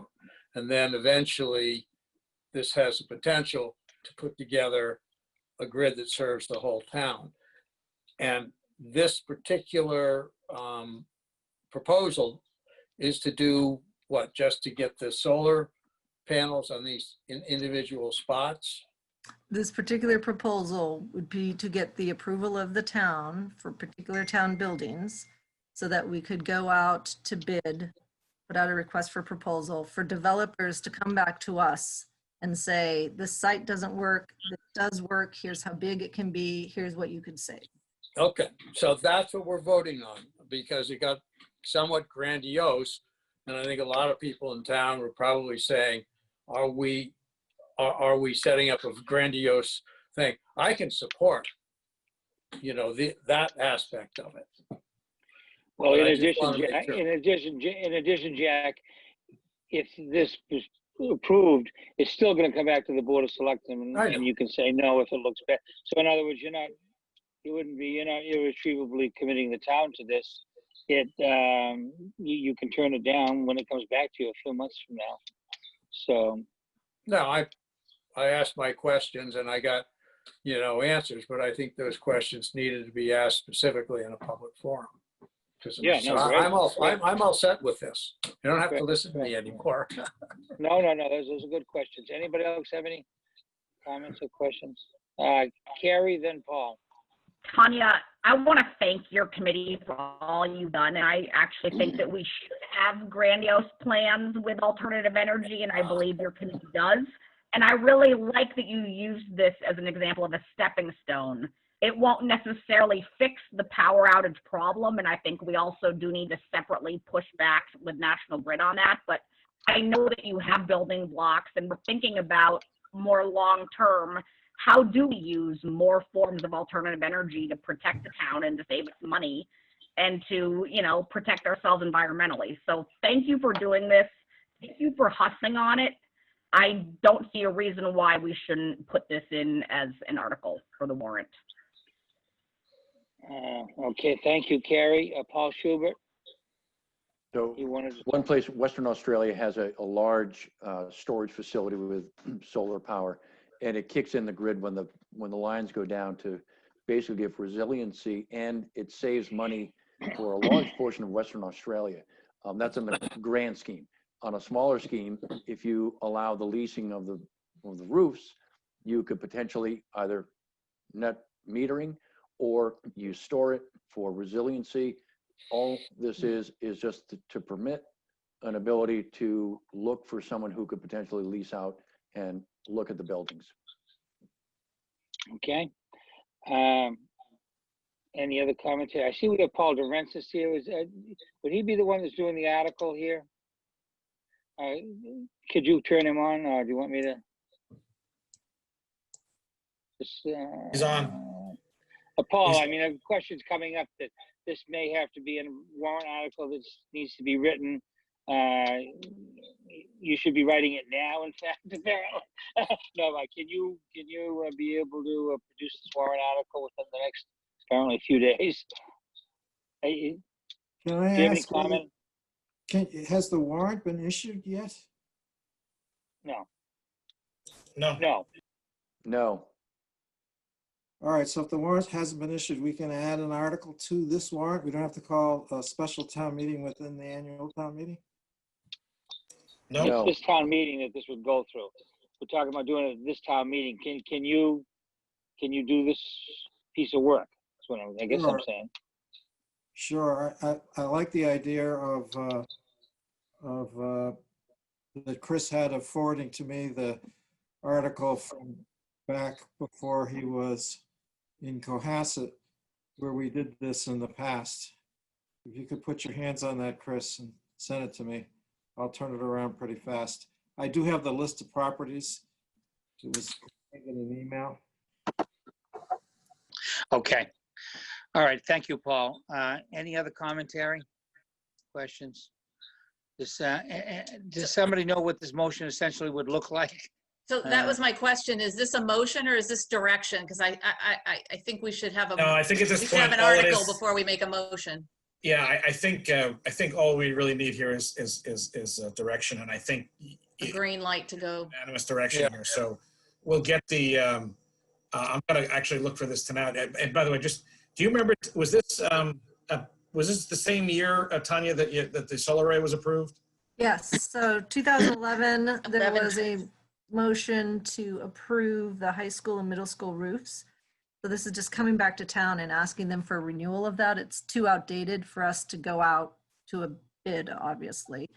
And then on top of that, the Alternative Energy Committee can pull together the lots, like the fire department, the police department, and the other locations that we would like the town to consider. Okay. So if you don't need a motion, I will say that and anybody can object, but that Chris and Tanya, the direction we're giving you is that we're highly favorable to this, and we do want to see this on the warrant. Okay. Okay, very good. So Yes. we will address this tomorrow at the Alternative Energy Committee, and we can send a draft of the original language with the substitutions for the sites that we would prioritize going forward. Sven, Paul DeRensis. Just could you add the map and parcel numbers to the list of sites that you had? Yes. We're going to let you folks start to coordinate on this immediately. Okay, we don't need to do it right now. We do want to get it done for this warrant, and we hope to approve the warrant next on the May 19th, just so you know how quickly we need to go.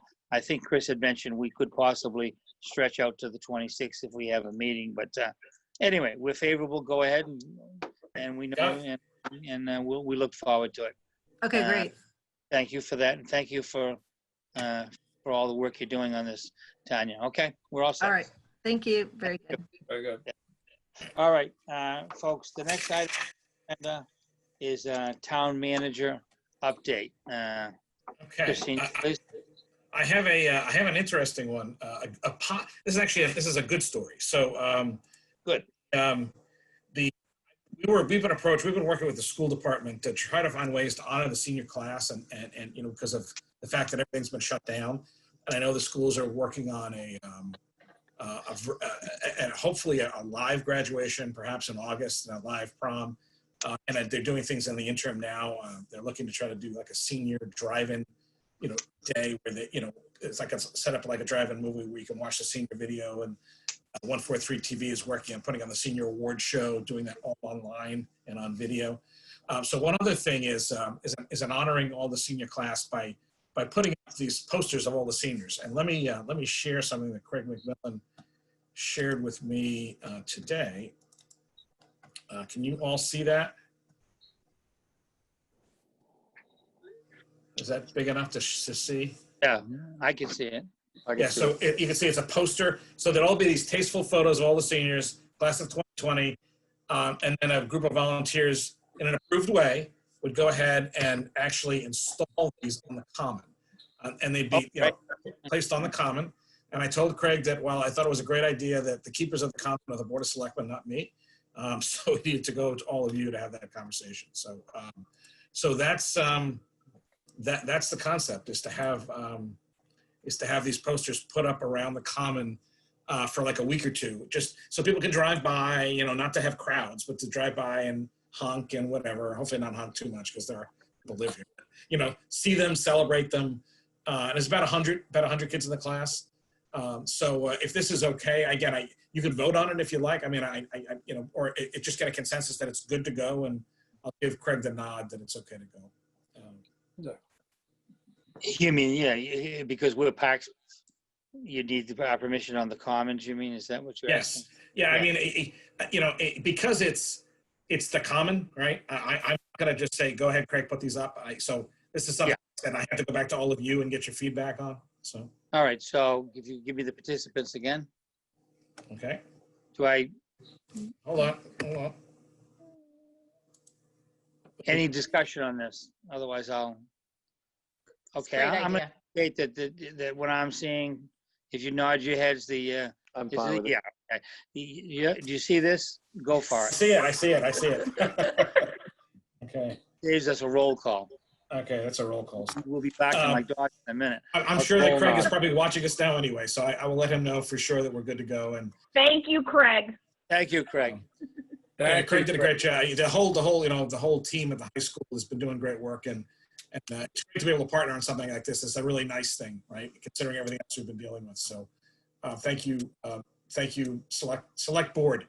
And just one other thing, we're having some challenges at the RTF still.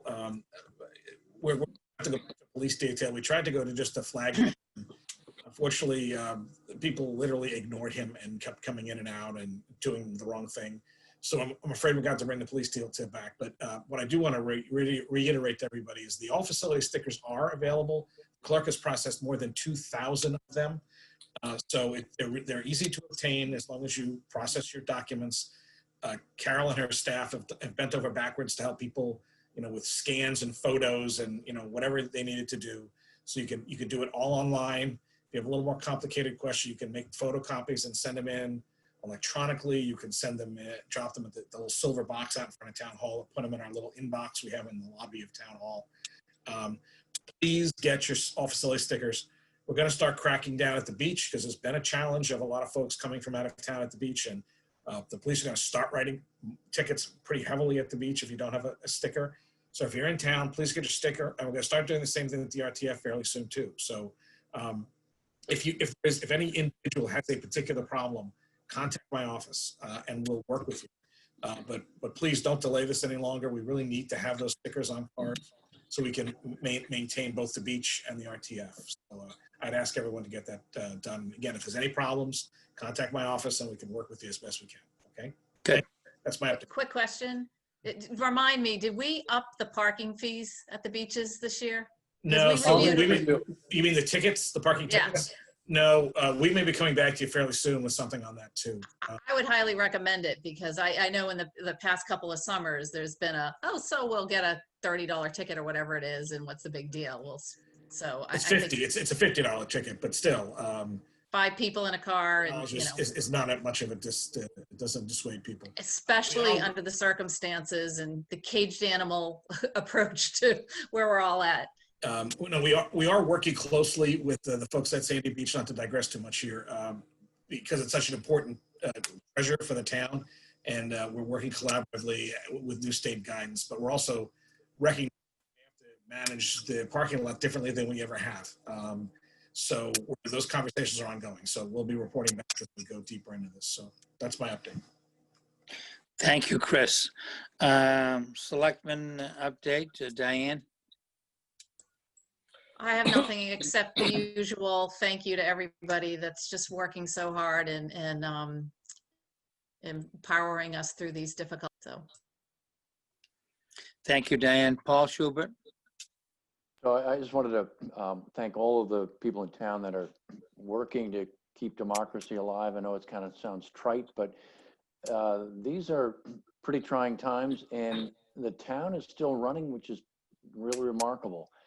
I can tell you, a month ago in the hospital, it was a real tough situation. And I can tell you Friday, there was a patient I was seeing, and there were 2 nurses doing the sign out, and they were doing it routine on a double bunk COVID patient bed in the unit. And it was, honestly, they were routine. So we've gotten through a really big hurdle, and I just want to thank that all the people in town that have stayed indoors, put on the mask, washed their hands, and the fact that the town is still running is even more remarkable. I think it's just I'm delighted with the way things are turning out, and few more days, and we'll start to see this start to open up. So there is a light at the end of the tunnel. Thank you, Paul. Carrie? Yes, thank you. Well, speaking of keeping democracy alive, you still can register to vote up until June 5th for both our town election and for town meeting. And you can do that online at registertovotema.com. So if you know anyone who hasn't registered yet, if someone has recently moved here, please encourage them to vote. I know I'm also working on ways to possibly make it easier for absentee and early voting ballots to get to you, and we are also working out ways to make town meetings safe and efficient too. So stay tuned for more updates on that, but just know that all of us as a board really care about that, and it's something that we will be working on. I was actually, Carrie, if I could just, in terms of the balloting and so forth, I mean, are we going to, how is that controlled, Chris? Maybe that's the answer to, in terms of who makes the decisions on that? And can you say if this town wanted to, could we have ballots sent out, to every, I know it's controversial, but sent out to everybody that gets a warrant, mail out the ballots, and or how was that decision made? And are we thinking about alternatives? And maybe we should have, what do you think? You understand the question? Yeah, so by the way, Carrie's really taking a great lead on this. I want to thank her for all the work that she's doing on this. We're regulated by the state, so elections are a state, we're the local implementer of a state function. The good news is that the vote by mail, the early vote and vote by mail is much more broad than it has been, and we'll be getting more information about that shortly. We can't, we're not allowed to do things different. If we do something that the state doesn't allow, it could actually invalidate the entire election. So no, that's fine. Right. I do think that the state, though, is moving in that general direction, and I'm hoping that the general court, the state Senate and legislative and the House of Representatives will actually get to that level where they push either automatic absentees or push ballots out. But that's going to be something that the state has to give us final direction. It's the state will give the direction, yeah. Paul Durensis may have a comment on that. Paul? Yeah, some of the towns are, the town clerks are doing a mailing to all the voters. And in the mailing, it basically says, if you check this box, we'll send you a ballot. In other words, the town clerk is taking the initiative. The way the law is set up, any voter can take the initiative and ask for a ballot. But rather than leave voters to figure out who to contact and get the paperwork done in these trying times, a number of clerks are taking the initiative of doing a mailing to all the registered voters in the town, so that it's all set up. All they have to do is check a box, put it back into the return envelope. They get their ballot. They vote. Yep. Well, Carrie, maybe you're taking the lead on that. You can take that idea. And Yeah, and just a heads up, Paul Durensis, I actually want to talk to you about this. I've been talking to the lawyers at the Secretary of State's office, but I already have a website built for everyone in town to be able to request their ballot and have it immediately get mailed to our town clerk to kind of make the process easier. Some other towns have been doing that, so let's chat more about that offline. I believe we should make the process as easy and as streamlined as possible, especially for all of the voters in our town who are concerned about going to the polls on election day. So stay tuned. I hopefully will be launching all that stuff in the next week or so. Okay, good. Good on that. All right. Anything else, Carrie? Are you done? Nope, that's all. Jack Creighton? Yeah, hi. By the way, our town clerk is also putting information on election stuffs on the town Facebook page. What I really wanted to say is kind of, I've been meeting since 5 o'clock today. There's a big meeting about people in the harbor, about reopening the harbor. And I thought people would be interested to know that there's been a lot of progress working with, understanding what the state will allow, what our town health agent, Pam Fahey's working on, and a lot of work from the sailing club, the yacht club, CMI, rowing, all of the people in the harbor are working to find out how we can get our harbor open, how we can make it convenient as possible while maintaining social distance. So I think for all of us who are just waiting to get on the harbor, the good news is the wheels are turning. The Harbor Committee's been working on it, all these other organizations, and there's a lot of coordination. So I think we are going to have opening fairly soon, and I think the rules will be much stricter than we're used to, but I think they're going to be workable. So we live in Cohasset. Let's look forward to a beautiful summer. Thank you. Thank you, Jack. The only one quick thing I had, and it's really for a future board to think about in July or August, is we've been sort of bouncing around the idea of the next town meeting being in December. But the more I'm learning about what, and listening to Dr. Fauci again today, and I'm not a scientist on this, but it looks to me like, the flu season and these things really, and if the virus is to come back, it really spikes up the first week of November right along. So a meeting in December would sort of put us right in the middle of the possibility of another, the flu season anyways, and in all probability coronavirus. So just for a future board to think about, Chris, in the future, maybe think about the meeting in October where we could avoid this, maybe even September, October. That would give 3 or 4 months to do whatever additional stuff needs to be done. But that's just a thought. It sounds to me like that might be a lot safer time to do it. But that's a thought. Diane? Yeah, Kevin, just to jump on that, I mean, I think 2 tracks, because we're going to probably have to make some budget adjustments I fear fairly soon into the new fiscal. So that timing is important. And then I think it also is really important that we don't lose any time in any way we can all help in researching other options or working with our state delegation on trying to find ways of having a town meeting where we don't have to be all in a room next to each other, and really just, I think Paul might want to speak to that. But I mean, that is these two separate tracks. I do agree. We're going to have to go early, and I think we're going to have to be prepared for some alternative means. So if I may just follow up on that really quick, I see Paul raising his hands. I had a good conversation with the moderator today, and I'm going to be circling back with him and Paul and several other folks about an alternative that I think might actually work for this town meeting that would accomplish people being together and being a part at the same time. So more soon, but we are very aggressively looking at options. Again, I will tell you that we talked to the music circus about their parking lot, so that should give you some idea of what we're talking about. That's We're looking at alternatives. Thank you, Chris. And Paul, actually, I'd like you, Durensis, to address this too, or Chris. I meant for this to come up too, and for us to discuss on May 19th. But what exactly is the role that the selectmen will be playing in this? In other words, is this under the new legislation and so forth? Who is it that's going to decide when there's going to be a town meeting and so forth?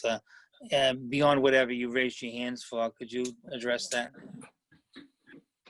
Paul Durensis. Okay, well, let me first say what I was trying to say, which is that statewide, we're working on 3 different options. And one of those options, this is for town meeting, one of those options is what we call the old drive-in movie theaters, in which everybody takes their car to town meeting, stays in the car. They vote by flashing your lights on. You turn them off after those have been counted. You use your cell phone to call a number that speaks to a loudspeaker that's in the front of the drive-in movie, if you will, so that people can hear. You never touch a microphone. You never get out of your car. That's one option. Another option, the option that my community is taking, is that we're not going to have a town meeting until August. We picked August because that was, according to the projections, the safest month for a meeting. To try and do a meeting in June, that's only like 4 weeks away. There are too many people who are too afraid to go. And many of us are reluctant to issue a summons to people to come to a meeting where they might end up dying. Even one person dying is one person too many. So instead of trying to do that in June, putting it off till August. We didn't want to go into the fall because of a potential second wave. The third option is that there's legislation pending to do a virtual using as a test case representative town meeting. A representative town meeting is where you have people elected to represent various districts within the community. So there might be like 100 people who are elected to be town meeting members, where you know who they are. They're going to try to do a virtual town meeting and see how it works. If that works, it's not all that difficult to take that and have a pre-registration system by mail for voters who intend to go to town meeting, and use the same processes, the same technology, and the same techniques to try and end up with a virtual town meeting. But in order to get there, there needs to be some more time than June 30th, because it's going to take time for the experiments to work. And we get some legislation passed, which hasn't passed yet. So those are the three options that are on the table at this point and are being discussed to try and see if they can be perfected.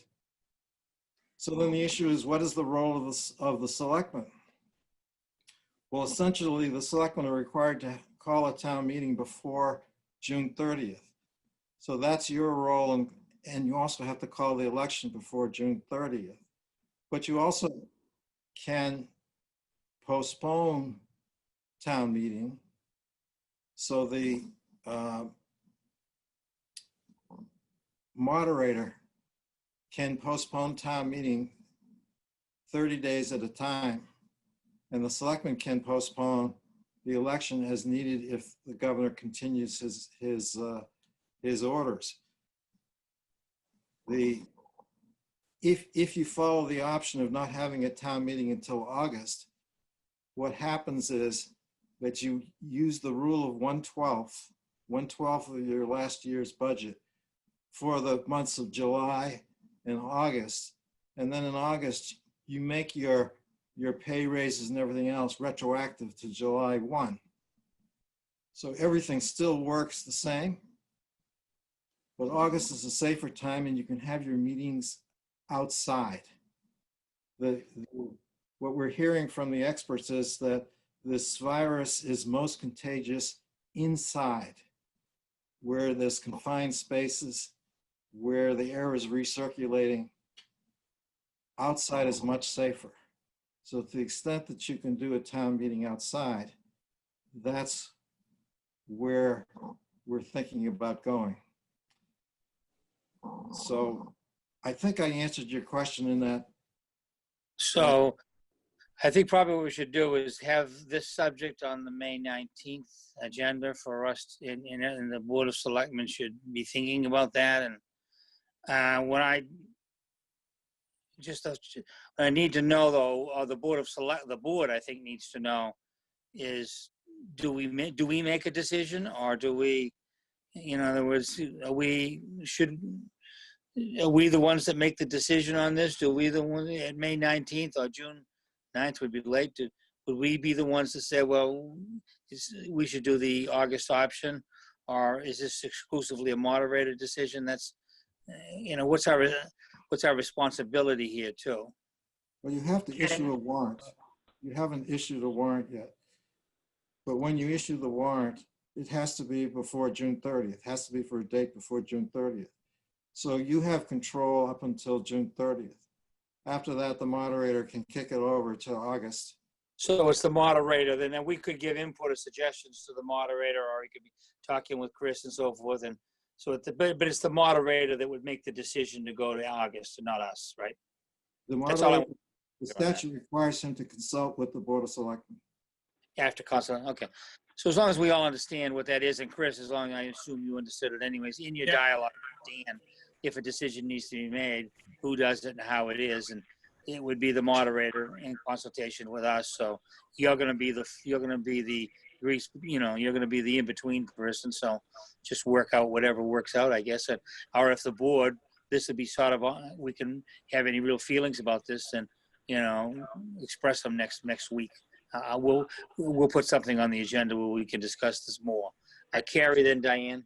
I thought the critical reason why we had to have this June town meeting, though, was because of the FEMA deadlines that we can't get changed. Well, that's part of it. The other part is that, the 1/12 budget is a fallback that no one's ever used before here at a town level. And it would also mean we wouldn't have a capital plan.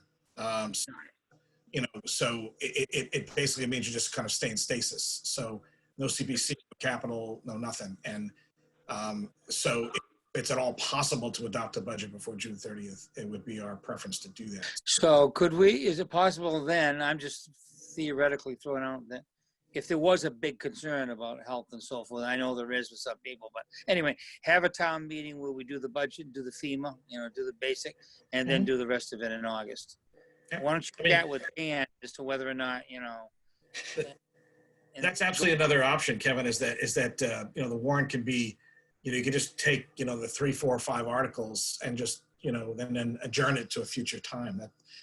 But just to follow up on what Paul was talking about, this drive-in movie theater concept is what we're exploring right now very aggressively. And we've been talking about that for a week or so.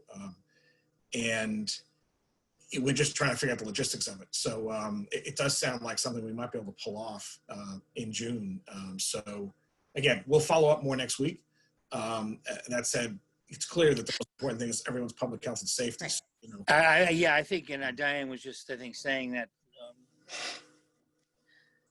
I would say it's the gist of the board, and the board, and any board member feel free without us taking a vote. We are concerned about public health relative to this meeting, and I'm seeing nodding heads here, and in your fluid discussions with Dan, because we're moving on the run here, we really want that to be a very top priority, because I think if we, in this town here, a number of our attendees at these meetings are older people. And it would be not a good thing if we were to call a meeting we didn't necessarily have to, and we could have done it in August, and anybody gets sick and God forbid dies, because we got people in this town that are going to come to town meeting probably no matter what, There are going to be other communities that you're getting. I just want to make sure you're getting what the board's feelings are on this, because just to give you direction. Paul? I just want to note that the consensus seems to be that it's not really possible to do a traditional style town meeting, even with social distancing, for a couple of reasons. It's too long a list to go through all of them, but one is the microphone issue, and the other is the bathroom issue. So even if you have people socially distanced, what do you do about the microphone? Do you have one microphone where people walk up to it and that microphone becomes contaminated or potentially contaminated very quickly? Or do you have a couple of microphones with people walking around with those microphones?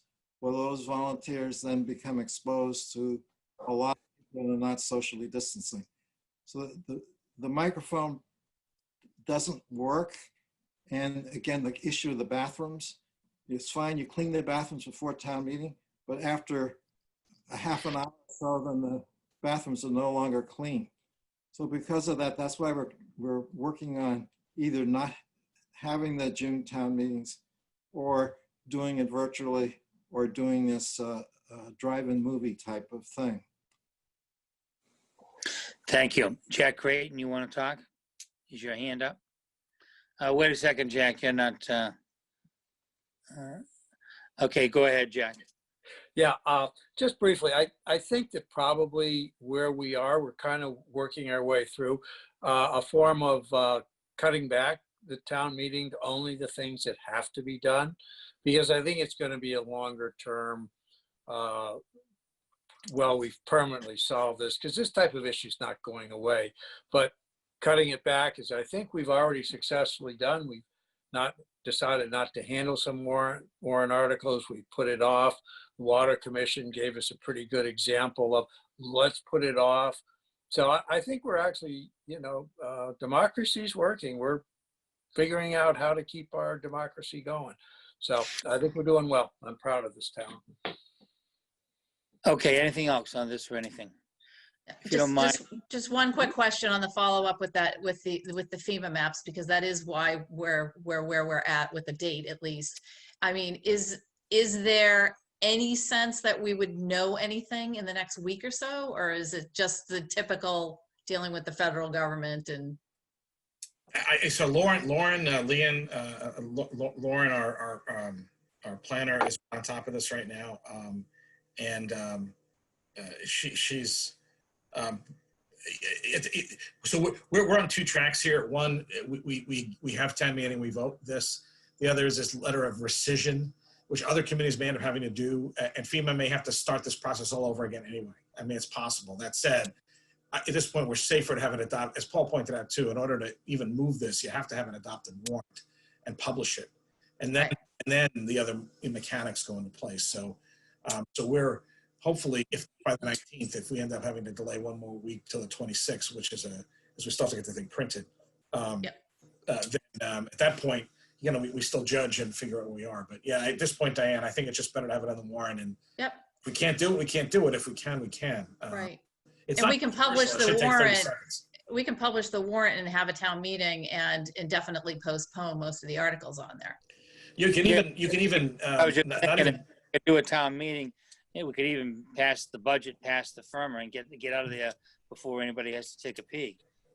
yeah, and it could just adjourn the meeting for, just adjourn. Come the on, meeting. Kevin. 11. I think it's getting late. Yeah, it's You're getting our late. chairman. So we'll pick up the conversation next week. Yes, and Tracy, I think I had you put this on the agenda for the 19th for Chris and I to look at. So if I didn't do so, and we'll do that. Okay. You could wear the astronaut pants too. Right. Well said. Okay, if there's nothing else, there's no topics that I have within 48 hours. There are no minutes. I have a motion. Motion to adjourn. Second, Okay, Diane? Diane Kennedy, aye. Paul Schubert, aye. Carrie Thompson, I. Jack Creighton, aye. Kevin McCarthy, aye. This meeting is adjourned. We've had more fun than grown people should be allowed to have. So, Stay safe, guys. This was fun. everybody. Thank you, everybody. Talk to you soon. Love you all.